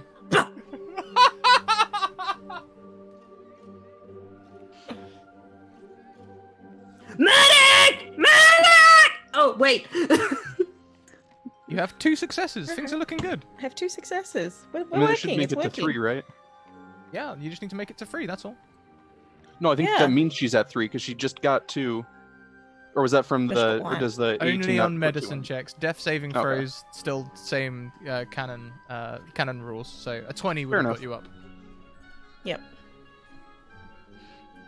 One more? Yeah, unless anyone would like to help. We'll give open the room for someone else to help. Oh god. I mean, can I give her the help action? At all? Or would that even actually work on the death Yeah. saving throw? Yeah, you could give someone the help action to make a medicine check. That would give them advantage. Then sure, I'll give the help action because I'm pretty sure I would not be doing too good on the actual medicine check. Yeah, you can pass them tools. That's a valid job in any surgery. We see it in the movies all the time. I think Celine's just freaking out in the background. Alright, so I'll roll a second time. With advantage. And Sheik, you are brought back to the world of the living, thanks to Vix. You will rise with 1 HP.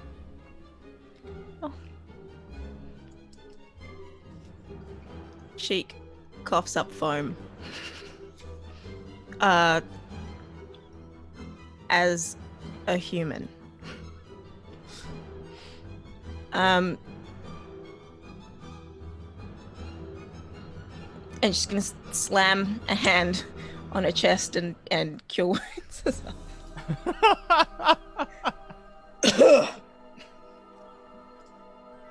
Nothing else discernible happens in the room.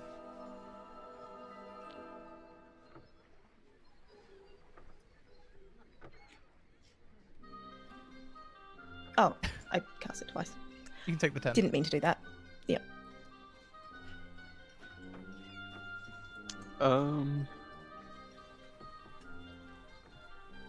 As you look back at the mural for guidance, why don't we have some more investigation checks?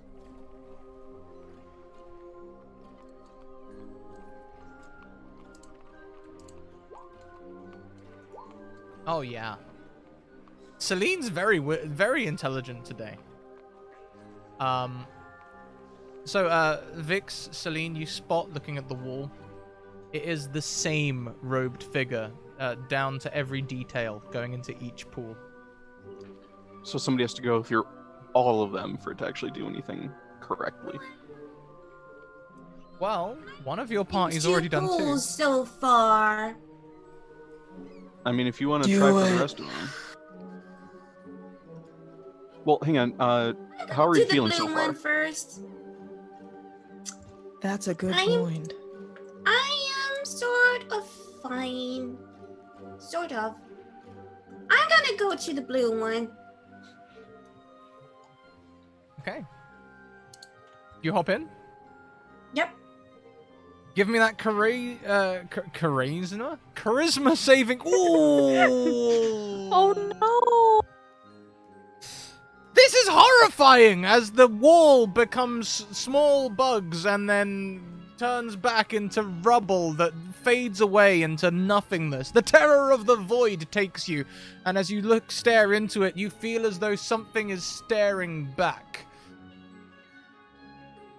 You now also have disadvantage on initiative rolls. However, 3 out of 4 complete. Vix will come up, staring at the void. Turn. Go in front of the last pool.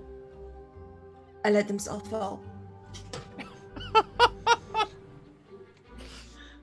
Please make me a wisdom saving throw as the itching takes you out of your stupor, and you are racked with these itches. Yes, unfortunately, it doesn't go great. Wait. Oh, I think you might have advantage on that saving throw. Yes. Oh, Yeah. yes! Charisma checks and saving throws. You have advantage.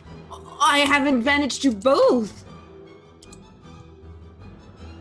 So the wisdom save is good. Do you want to retcon the charisma save as well? Yes, let's do it. No! So on a 13, you enter the itching pool and you realize that in the light of the void and all of the other things that you've seen and the possibilities that you have of the multiverse that you have perceived today, that really it doesn't matter. You take no damage. In the end, Instead, you gain resistance to acid damage. All of the effects that you've picked up today, all of the advantages, all of the disadvantages, all of the resistances and vulnerabilities will last until your next long rest. So please remember that going forward. As Vix is submerged in the last pool, as they raise back out, a key begins to form, floating in the middle of the room. another thing I realized is just as a gnome, I have advantage on all mental checks against magic anyway. We'll carry on with that knowledge from now on.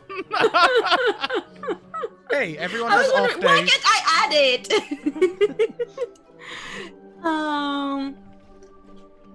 So I'll stay in the wisdom pool for a while and chill.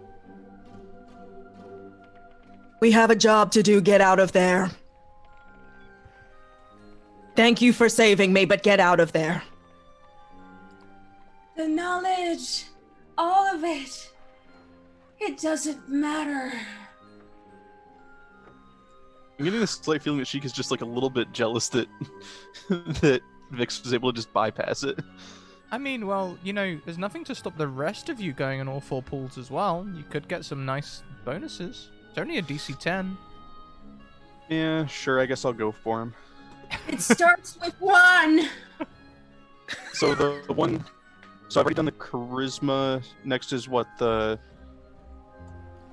It's Let's the. see. I think next is technically the green. Constitution? Yeah, you can Yeah. do the Constitution next. Got it. Yeah, poison racks your Sorry. body. Please take 3 poison damage and vulnerability to poison. I mean, statistically, you should stop rolling low anytime now. I mean, you'd think so, but. I had to fall to lose it all!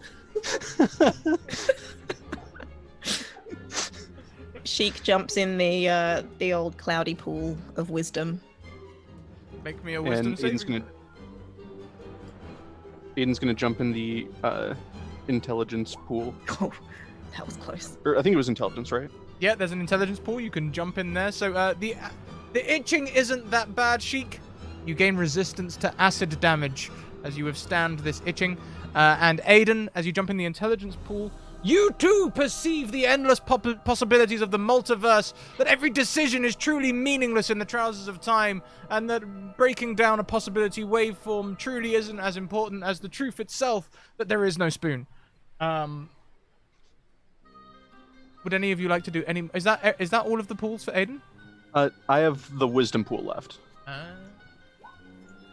Yes, all of you are kind of treating the wisdom pool now like a hot tub. Like the itching is less itching and perhaps more bubbling, much to Celine's chagrin, I believe, who is still itchy. Celine, they're crawling all over your body. I know. Oh my god, Celine tip, is tip, just tip, like, tip, tip, tip, ants! tip. There must be ants all over me. Oh, where are the ants? I can't get rid of them. You can feel them running down your spine, like in that Oh. spot that you can't reach. Like it's right there. You see Celine like rubbing up against the wall trying to get It's so unreal! Aiden, you also have been in all 4 pools. Gonna hop into that old Just charisma get pool. out of the pool and just pick up the key. Okay. Aiden has the key. Sheik is hopping in the wisdom pool. Oh, I hopped in the wisdom pool. Yeah, I you think you did. missed the intelligence one and Yeah, the charisma I'm- one. Yes. Yeah, I'm going into the charisma pool. The charisma pool. The charisma pool. Which has yet to actually be beaten. Oh, really? Yeah. At least as far as I can recall, anyway. Oh my goodness. Yeah. How could someone with this voice not have charisma?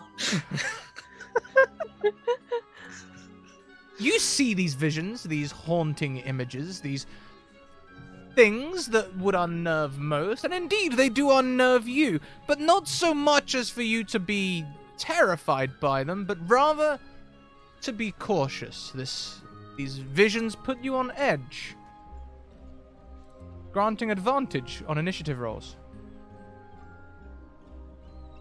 Yes. Yes, indeed. And Sheik has been in 3 of the 4 pools. Celine is standing quiet by the pools. Celine not wanting to go for any more dips. Nope. She's fine. One can only take so much itching, and I think there's a very big possibility that if she tries the Constitution one, that she'll probably also pass out. So Sheik, there's 1 pool left. The blue pool. No, she was just in the pool. Yeah. The clear The pool. one that's left is the clear pool. Yeah. Yes. I can read my own notes. Yeah, it's a -1, but she's gonna do it anyway. I love that. I love that for her. Yeah. That's who she is. Oh, look. Hey. Oh, it's not popped up for me. Oh yeah, yeah. You infinite possibilities. Pfft. All you see is business opportunities as you see these glimpses into the future and go, huh?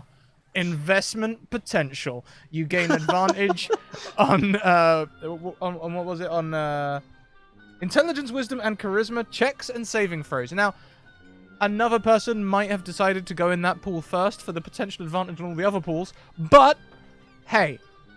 hindsight is a thing granted by the clear pool of infinite possibilities. You have the key, Aiden. You have the key. It looks like it fits the lock. Then I guess is the bit of the lockpick still in the lock? Yeah, you can clear those out easy enough. I'd say get the pieces of lockpick out of there, and then put the key in the lock. By all means. With a loud shunk, the key turns, and the door slowly glides open. Looking at the door, you can see, looking at the key as you turn it, you can see that it's a silver key studded with polished red garnets. Looks like it might be worth a few pennies. I guess he just holds on to it. Puts it in his bag to see to see at the end, what loot was picked up. Fantastic. You leave the door open behind you and can continue onward. I mean, has everyone else gotten out of the pools? Yes. I think Out of the pool. everyone's getting out of the pool, yeah? So Sheik, Aiden, and Vix went in all 4 pools and got the bonuses that come with that. Celine deigned not to go into any more of the pools. This is not Then I going guess to if look good on everyone's- my performance appraisal. I mean, you Wisdom is important. well, to a certain degree, I mean, I would say a reasonable amount of caution is as well. You don't want to take undue risks. Thank you. And I suppose with everybody out, maybe head down or head through the door and see if we can pick up the tracks of the 2 people we were trailing. The passage runs east for a short while. You're walking for maybe 5 or 10 minutes. When there is a slight change of scenery, the passageway widens from 10 feet across to 30 feet across.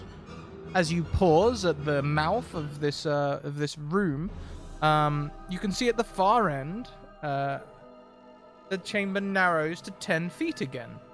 And there's an ornate double door sealing it off. This double door looks of similar design to the last double door, but I believe there's no lock. Can I investigate the area around the door? Just sure there's no traps or there's no important inscriptions. By all means. You could make me an Arcana check. Wait, hang a minute. Give me some perception checks or investigation checks. Let's go with, I guess.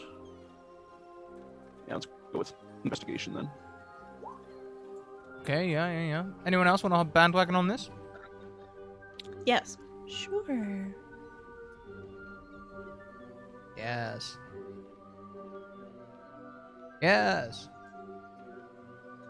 Lots and lots of perceptiveness going on. Did you want me to still roll the Arcana check or no? No, hold on to that one, sorry. Sure. So, you notice that the floor in this area shows signs of charring that obscures faint runes.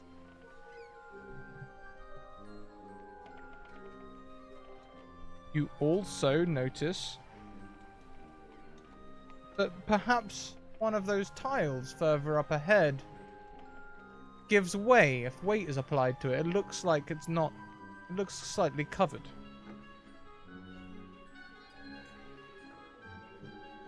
Does anyone happen to have access to the Mage Hand spell?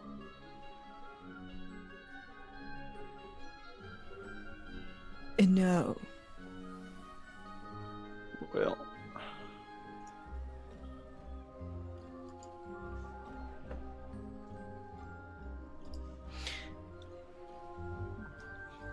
But we could just throw something on it. Yeah, it's probably the best option at the moment.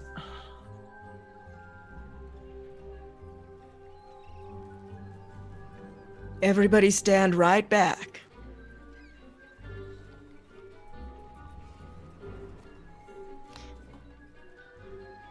How much jerky was given?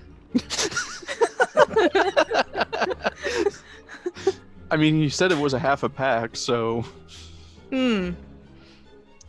How much jerky have we eaten at this point? We've eaten a lot of jerky. I will say no matter how much jerky you've eaten, you only gain 1 HP from eating the jerky.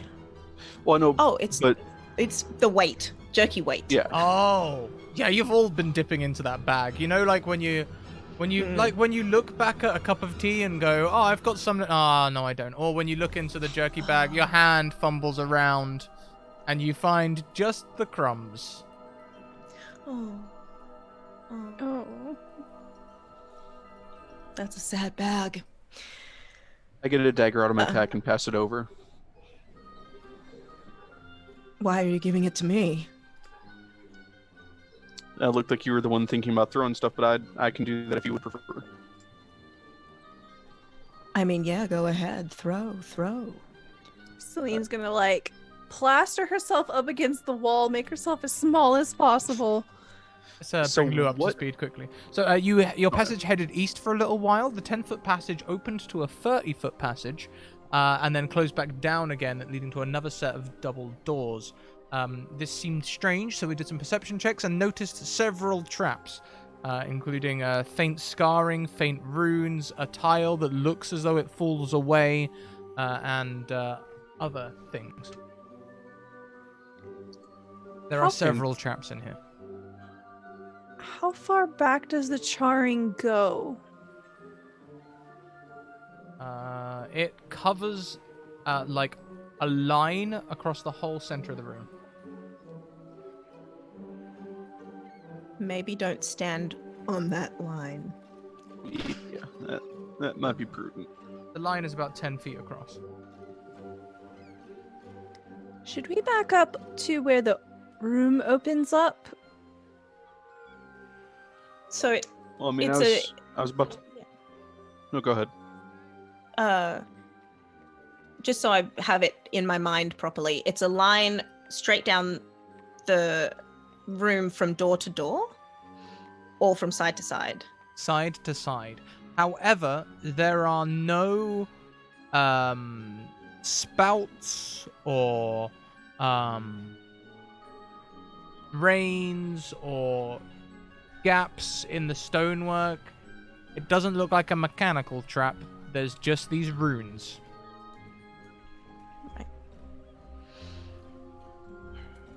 I mean, I was about to toss the dagger at the uneven tile, but should we maybe try and see, if we can find out more about those runes first? Yeah, I think so.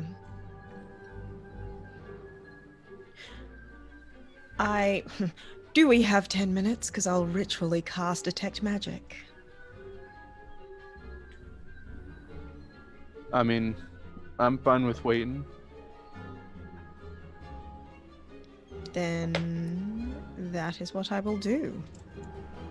Celine will say something, time card, lunch slot.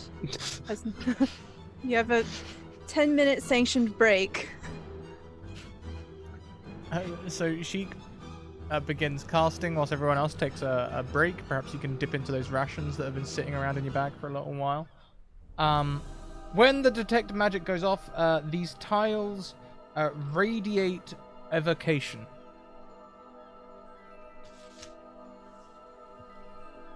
And Just those tiles. further down the room, there is another tile, not from wall to wall, but similarly across the room, that radiate conjuration magic.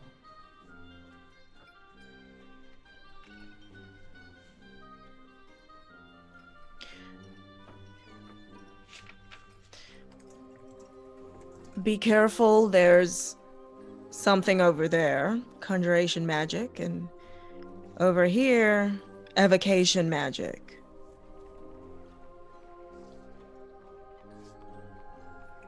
This must have been expensive. Vix is going to throw a ball bearing. Straight down the room. She's going to aim at the ones you said were evocation magic.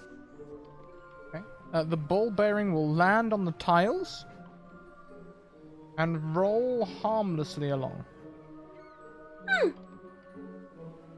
It's not pressure based. Well, unless it needs more pressure.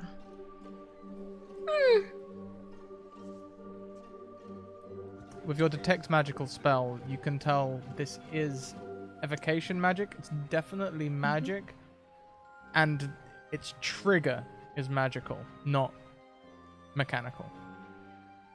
I could throw a hammer at it. Right. That's much more weight. That won't make a difference. I've changed my estimation of this. It's not about weight. It's about what?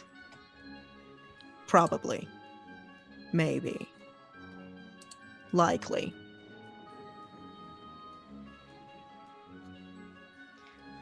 I cast Mage Hand. And I will prod. As you prod, your mage hand moves along like Thing from Adam's Family.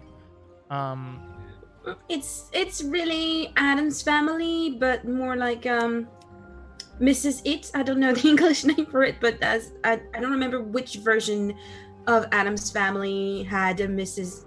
No, not it's a Mrs. Hand that had like nails cutely painted, etc. Of course, yes. And this Mrs. Hand Think. goes down the corridor. Miss Thing. And there is no effect on the spells. The trigger is not magical either.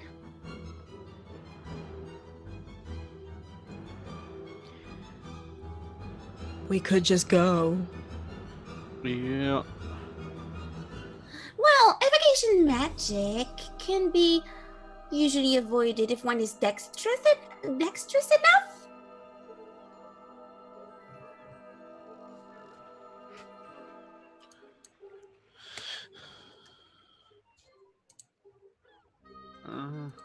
I don't see a lock on the door, so the way to open it is probably magical.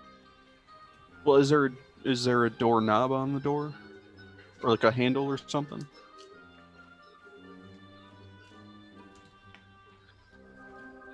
Door seems pretty plain. In fact, now you look at it, you can tell it's a door, but you don't see any hinges, locks, handles. Is it magical? Or am I too far away to tell? You are currently too far away. It sits around 100 feet from you currently. I will...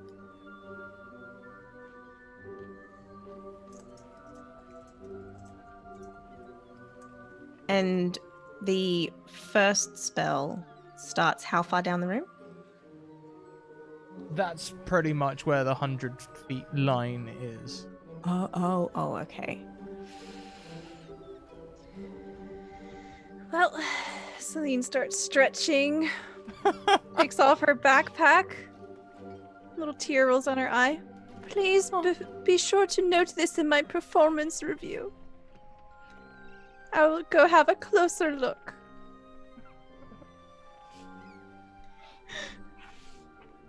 She's going to try to acrobatically make her way over there. Maybe? Sheik is making Yes. notes. Okay, so let's you know what? Let's get an acrobatics check. Let's see how this looks first of all. Oh my god, it's gonna be awful.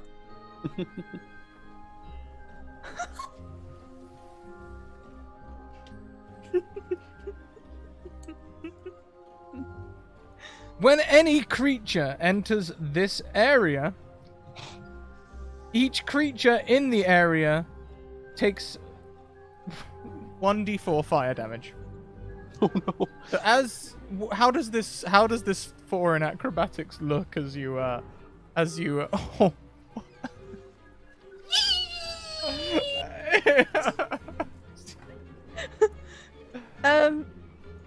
I know you said 4, the number 4, but it sounded like you said foreign, and I was like, that's also accurate too. So she starts stretching. She's wearing a robe, so she's definitely not wearing the right kind of outfit for this, and she just literally just steps on it. So you take 4 fire damage immediately. It looks like if you stay here, you may take more.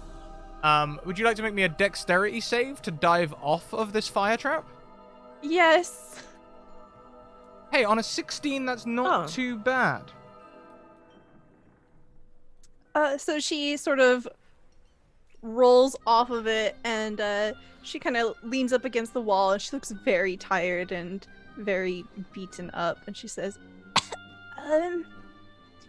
should I keep going? Yes. She's off of the tiles now, right? As you step off of the flaming tiles, Oh no. and you lean against this wall for a split second, that tile in the middle of the room drops away, the one that you all noticed. What you didn't notice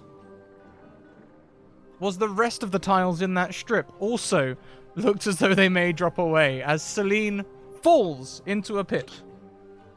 Goodbye. Or more accurately, goodbye.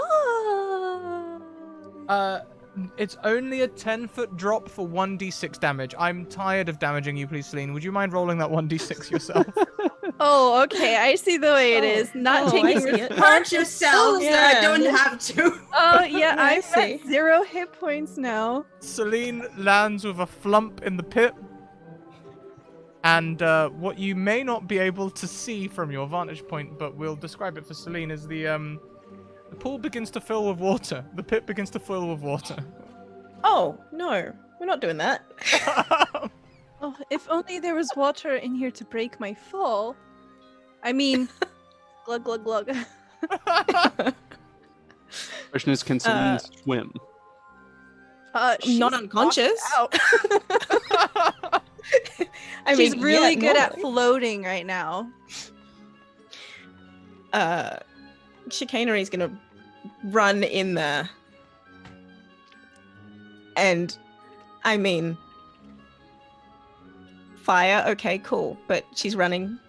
Yes, Anyway. as the fire occurs, please roll me 1d4 for fire damage. You just don't want to hurt anyone at all. I roll too well on damage. Ow. 3 points of I fire hurt damage. myself. The fire literally goes right up to the lip of this pit. So as you jump down, just make me a dex save to avoid damage. It's only 10 feet, so I'll call it 12. Do I? No, nothing special for that. Ow. You land, taking 1d6 damage as you land in the shallow water. Oh, it's still shallow. It's slowly filling. Right. Wow. Okay. There's another 3 points of falling damage, and you are reunited with Celine. The water is now and- maybe a foot deep, and you see a small glowing blue fish enter the water. And then another one. And then another one. Gonna Having stood back for a second, Aiden and Vix, would you like to make an intelligence check to have an idea, have a bit of divine intervention about what could perhaps be done about this fire trap? Yeah, I think I would. 16's pretty good. I think I'm still rolling an advantage though, so do with that what you will. Yeah, we always take the left wait. one. Wait, You don't have advantage. to skill checks as well, didn't you say? Yeah, Is, yeah. or this is it just saves? This is fine. It's checks and saves, yeah. Oh, So, did you get the advantage as well, Aiden? Did you get that? Which pool was that? Clear pool. The Your intelligence. pool? Yes. Okay, so you also have advantage. Oh, forgot about that. And as well. Yeah. Does it's not not gonna- help much. Not gonna help you. But Vix, as you look at this, you realize, you bet someone who was skilled in Arcana could probably suppress this trap, or maybe even disable it. Well, good thing that I am proficient in Arcana. Can I offer, like, because I'm also proficient in Arcana, can I offer a help action on that? Well, you already have advantage, so it wouldn't do much. Okay. I already have advantage. Oh! Vix, so you just stroll along to this trap and just... I mean, how does this look as you do it? Because I'm imagining it pretty nonchalant. Oh, definitely nonchalant, like a child doing the exact thing that was needed at the exact time it was needed. Like, oh, this is great. Oh, I'm going to do that. Oh, it does that. Oh, nice. This is so great. Yeah, and I the love trap- it when I'm right. the trap is completely disabled. You essentially find the on-off switch, and you just switch it off. You know, like it's gone. Have you tried to turn it off and on again? I mean, I'm the engineer here. I've not studied the artificer skill at the Academy of Sciences for the universal concentration of knowledge for nothing, you know? That's why you hired me. Because, you know, I can never be wrong. And of course, Sheik sitting in the pit. You do hear all of this. I do, but I'm ignoring this right now. But I will remember it for review. I'm lower I'm gonna- a rope into the pit. I'm casting because, Spare the you know, Dying. Celine, you are stabilized. Awesome. So is the fire trap disabled? Completely disabled. Then can I go and, like, help haul everybody up? Yeah, totally. I think between the three of you, you can get Celine out of this pit without making any further checks. You are now sitting on the scorched tiles of what was once a dangerous fire trap.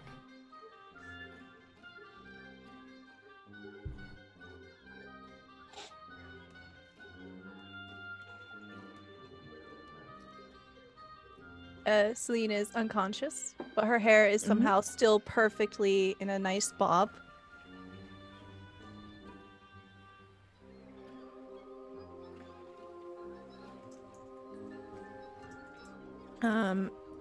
I have no spells because I'm a level 1 cleric.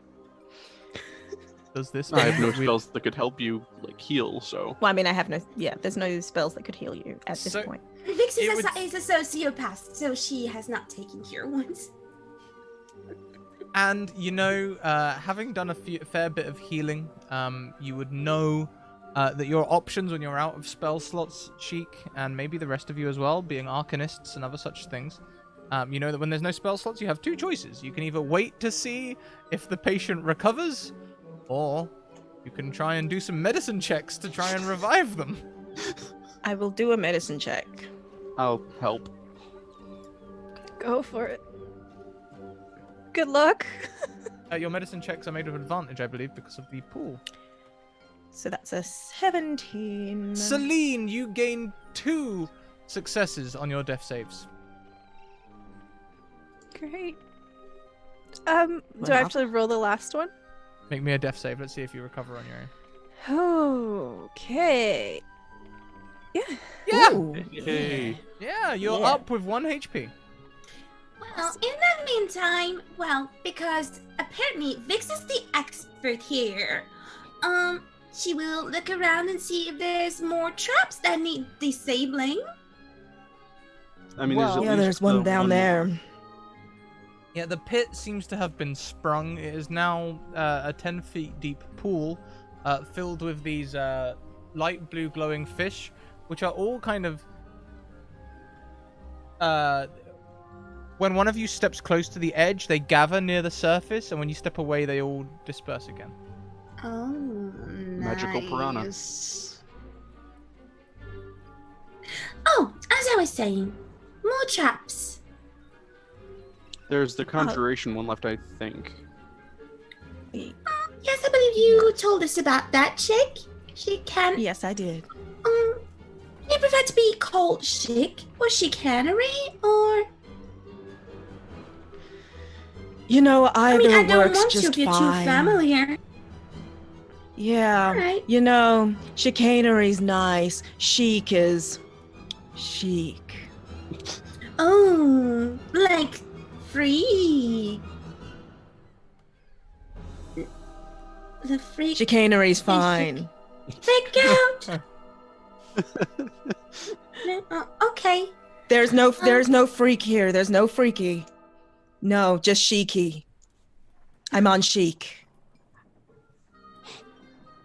Oh, perhaps the conjuration will conjure the key?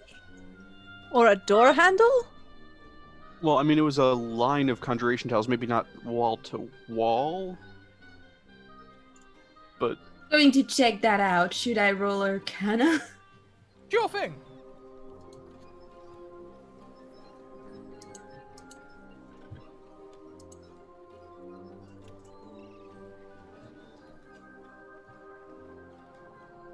$21. You can tell that the next trap does indeed summon something to do with the door, but also that this next trap, you can tell that the magic is conjuration and non-lethal.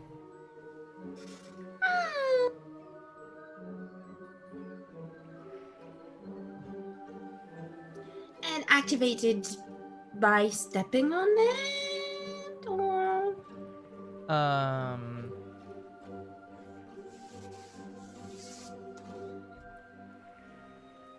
Yes, when a creature enters the area, so not specifically by stepping on a 21, you can tell this easy.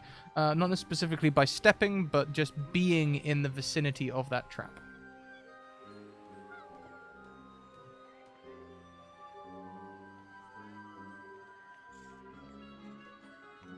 However, there is a small space on either side of the wall that you could shimmy along, where it doesn't look like it's within the area.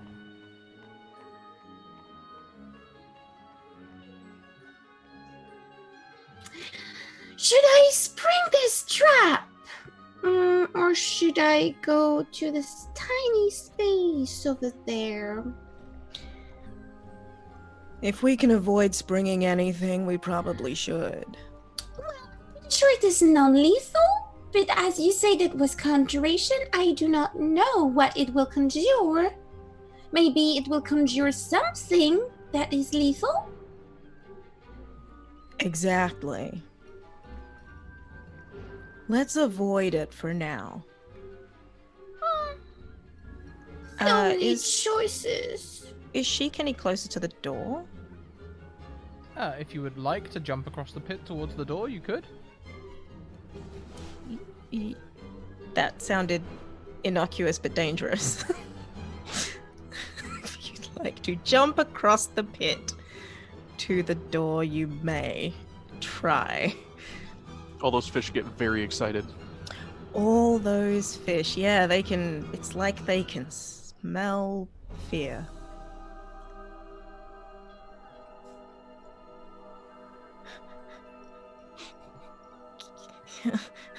Yeah, I'm gonna do it.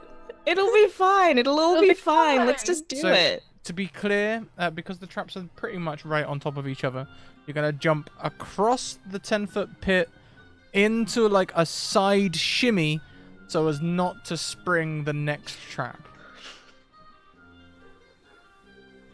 Remember Chicanery's words when we came down here? Be bravest. Be bravest. Yes. I am bravest. I will do it. Okay, so give me a athletics or acrobatics check.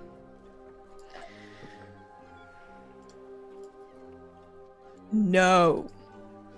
So, Sheik, I give you the choice. On an 8, would you rather fall backwards into the pool or step onto the conjuration trap? Your choice. Oh, you called it a trap. I will step onto the trap. As you step onto the trap, a lock appears on the door. Not only does a lock appear on the door, give me a DC 15 dexterity saving throw. Oh no.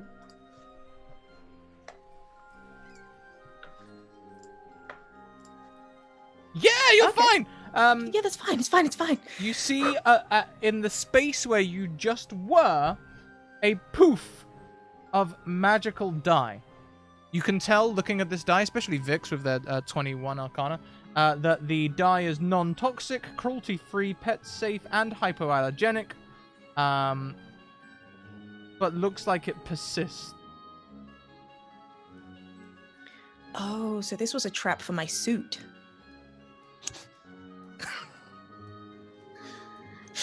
Or a blessing for my hair.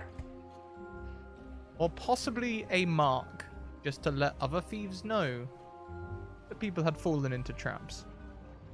Oh. Ah. I have avoided mussing my suit, but also letting thieves know.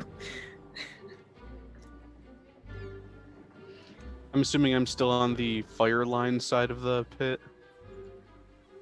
Yes, unless you would like to jump across, you will remain on that side. Yeah, I'll jump across. Could I try to find the on-off switch again? With the Sure. 21? Give me an Arcana check. But first, Aiden, jump across. So you have a choice, Aiden: falling into the pit or stepping onto the conjuration trap. You know what one of these things does.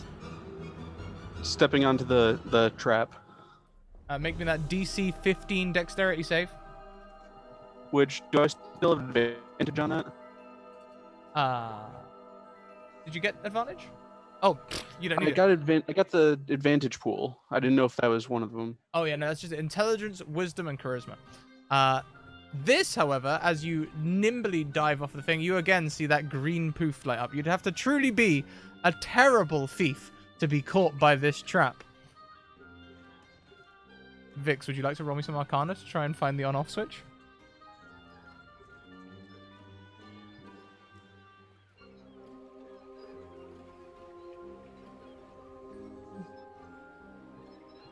You can suppress this trap for a short amount of time. Is Celine still on the other side? Yes, Celine, I believe, is still sitting on the other side, sitting on 1 HP. Celine, you can jump now. I'll try. Oh dear. Oh dear, oh dear, oh Come on, dear. Nat 1. If there's ever been a time, Nat 1, come on. You know my rolling trends. I do. Oh! You're just fine. You can spring over onto this. It's like, just balance beam easy. Across you go. How do you make this look? I think she starts running, getting a head start, and then she stops. She's like, hold on. She tries again, and then she moves back, runs across, and she just nails it. And then she trips a little bit when she's on the other side. She holds up a card saying 9.5. Oh, Celine secret. blushes. It's written on the back of our already partially done performance reviews. Vix is clapping. Yeah. And Celine, well done. You avoid the suppressed trap. Yes. It would have been hilarious, because if that was not suppressed, then Celine would have definitely been covered all over. So Vix. Blue is very good color on you. Oh, thank you. So Vix, it's just you to come across. The trap's suppressed. The pit's right there. I mean, all you need to do is jump across. And honestly, that doesn't require a check if you're going to land where the trap is, because an average person can jump 10 feet plus their strength modifier. So, I mean, unless your strength modifier happens to be a minus. No, I am a +1 strength. There you go. You can jump the 11 feet across with no issue whatsoever. That Now, was fun. ahead of you is a locked door. You have no spell slots. Celine is on 1 HP. I'm not sure about the rest of you.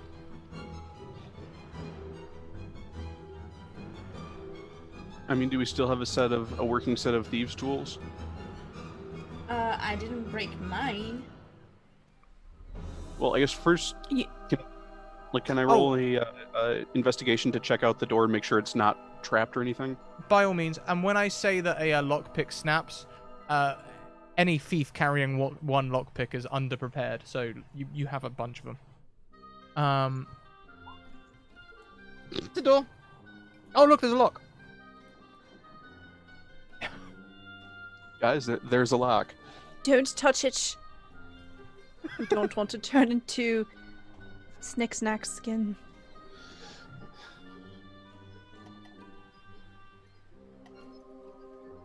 Has it been more than 10 minutes? It has not. This door is indeed magical. Mhm.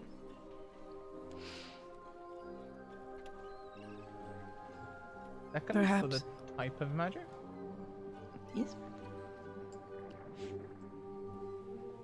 Could we perhaps take a 30-minute break so I can heal?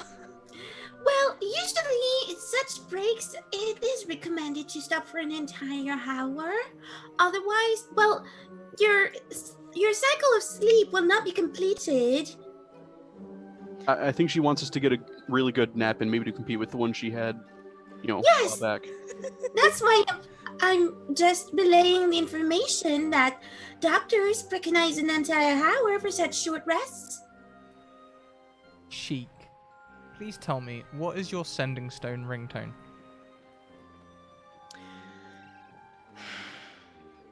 It's I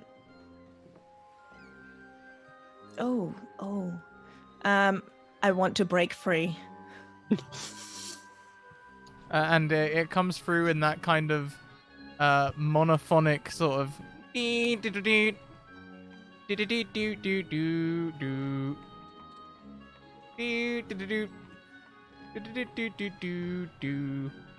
Hello.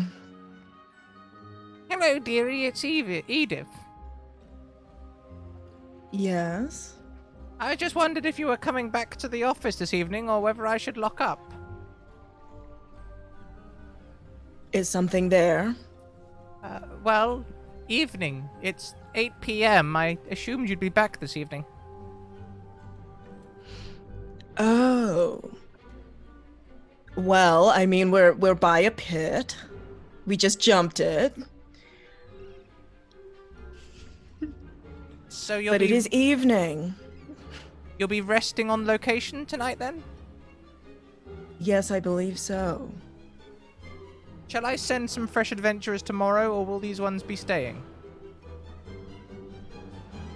Well, I don't know. I would say I have two Send more more. scheduled. Yes, okay. send more. Send more. And have you disabled all the traps, or should I tell them to be wary? Tell them to be wary, because prepared is better than unprepared. Conjuration magic covers the door, Sheik. Okay. Powerful conjuration magic. 7th level conjuration magic on the door? Wow, there aren't many 7th level conjuration spells.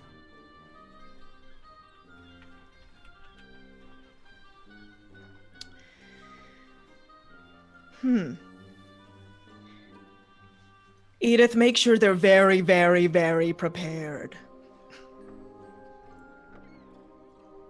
Celine leans over. Tell them to bring snacks. Bring Particularly- snacks. Bring jerky. The healing kind.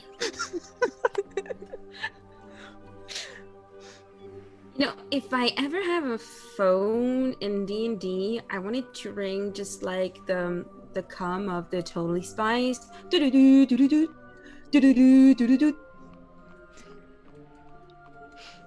I mean, your sending stone could ring. That's the sound it makes right there. It happens. Well, my fantasy phone is whatever the English word for computer is. Right. Sorry. Sheik, do you communicate to the room about this 7th level conjuration spell? Yes, I do. Anyone like to make an Arcana check? This is. Go on. I would like to make an Arcana check. Yeah, sure. Oh, I'm proficient. Oh, What? Huh?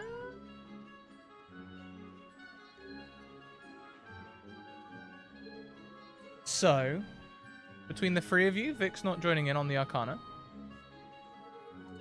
You can put together all of the 7th level conjuration spells that you know.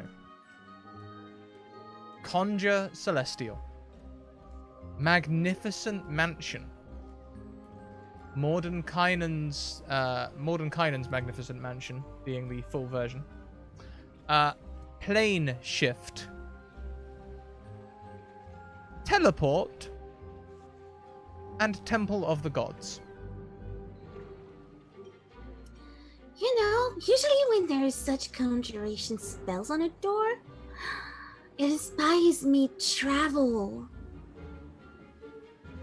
Yeah, that does seem like plane shift or teleportation might be the likely suspect in this case. but there could be a house, a mansion. Or potentially, I mean, I guess it could be Temple of the Gods, I just don't know why someone would choose to use that. In this instance, I mean. Or it could bring us a celestial body. A celestial guardian as well. Sorry, a celestial guardian to guard the door.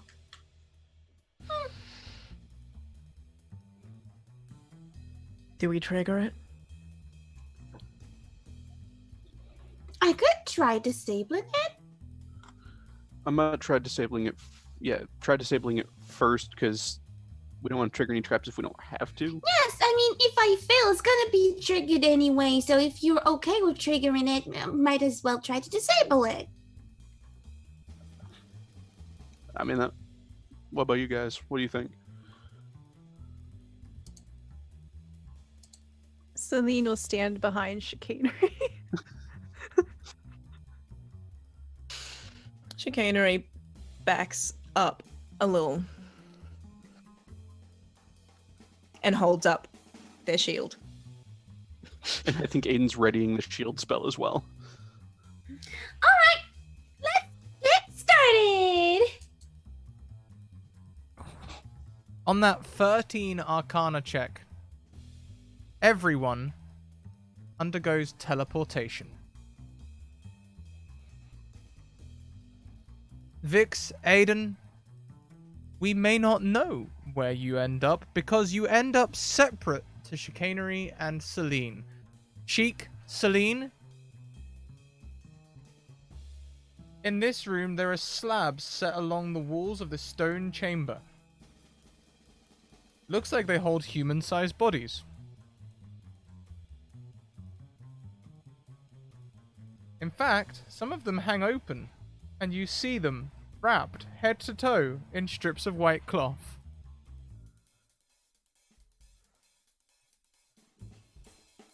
As your feet grace the stone, the bodies begin to rise, and perhaps it occurs to you that a long rest may have been a good idea. But as the four mummies raise from their tombs to attack Celine and Sheik, and we hear knocks on the door saying, "Hello, we're the new adventurers," we'll find out what happens next week on the Cleanup Crew Incorporated.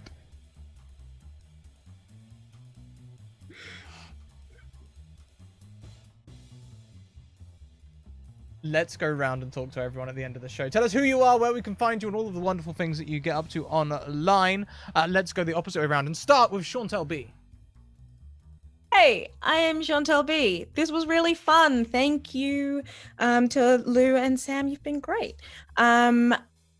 I can be found on Twitter at Chantel B, and you can also find me tomorrow.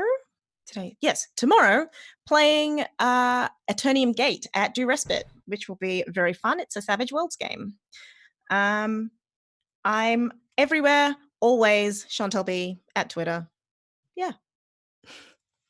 Fantastic. Thank you so much. Next around, we have Citizen Sam 537. Sam! Hi, my name is Sam. I mean, you can usually find me on line and Twitter as Citizen Sam 537. I don't really stream, so you can't really find me doing much online, but I mean, I guess you can find me there, so. Well, thank you very much for joining us today for your first stream. We really appreciate you. We love having new people here on the Academy, so thank you. Thank you. Next around, Ingvilda. Lou, how you doing? Hey, so Lou Django is my name. Ingvildar is my Twitter handle. YNGVILDR. I sing on YouTube, or I try to do so as I trudge myself into freelance work and social media. And I would really welcome a follow and you to look at my pinned tweet with the last song I made, and which contains spoilers for Critical Role. It says is up to episode 69 of Campaign 2. It's a biggie, so be sure to be caught up. And you can find me on Lingua Masia, which is a game on the New to the Party sister channel to Welcome to the Party, that houses almost only English as a second language speakers. Where all the players do not speak English. They did not learn to speak English until later in life, and we would really love to have you on Monday evening at, I think it's 6 p.m. ET. Well, with daylight saving time, it's 11:30 p.m. for me. So watch me play D&D while I'm absolutely exhausted. Daylight savings, perhaps the realest moment of today's game. Last but most certainly not least, Stella Luna! Hello! I am Stella Luna. I am a variety streamer here on Twitch. I do things of the artsy-fartsy kind and various types of TTRPGs. We do fun things such as Pokemon D&D, Dungeons and Doggies, and I actually just got in the mail today Cats and Catacombs, where you get to play cats, like literally cats, not cat people, cats that go into catacombs and on adventures. So fun stuff like that over at my channel. And I just wanted to say thank you again, Scrat, for another awesome episode, and thank you, my fellow cast members, for another memorable time. Thank you, Scrat. Thank you, Celine. Thank you. Thank you, guys. Sam. Thank you, Chantel. Love you all. So welcome. Well, everyone, we're going to go and take another short break. We'll be back in 40 minutes with In the Light of the Moon, another viewer game where we have two guest players. It's werewolf themed in a Monster of the Week PBTA hack. So join us for that. It's DM'd by Crit Charisma, Kaya, as you may know her, and Alice, and just a little nerd, Lily, will be our regular cast members. We'll be seeing you back here shortly. Until then, keep on evoking emotions, and we'll catch you later on. Shit, I should mention my sponsors. Hang on. Rewind a little bit. Check out our sponsors! Hero Forge, who create minis. They're great. Go and buy them. Also, check out the Deck of Many, who produce the Humblewood campaign. Catch it here on Thursday, 6 p.m. EST. And also check out Mage Hand Press, who created Dark Matter, now available in hardback at your local game store. Go and ask them to stock it. We'll see you in 40 minutes. Bye!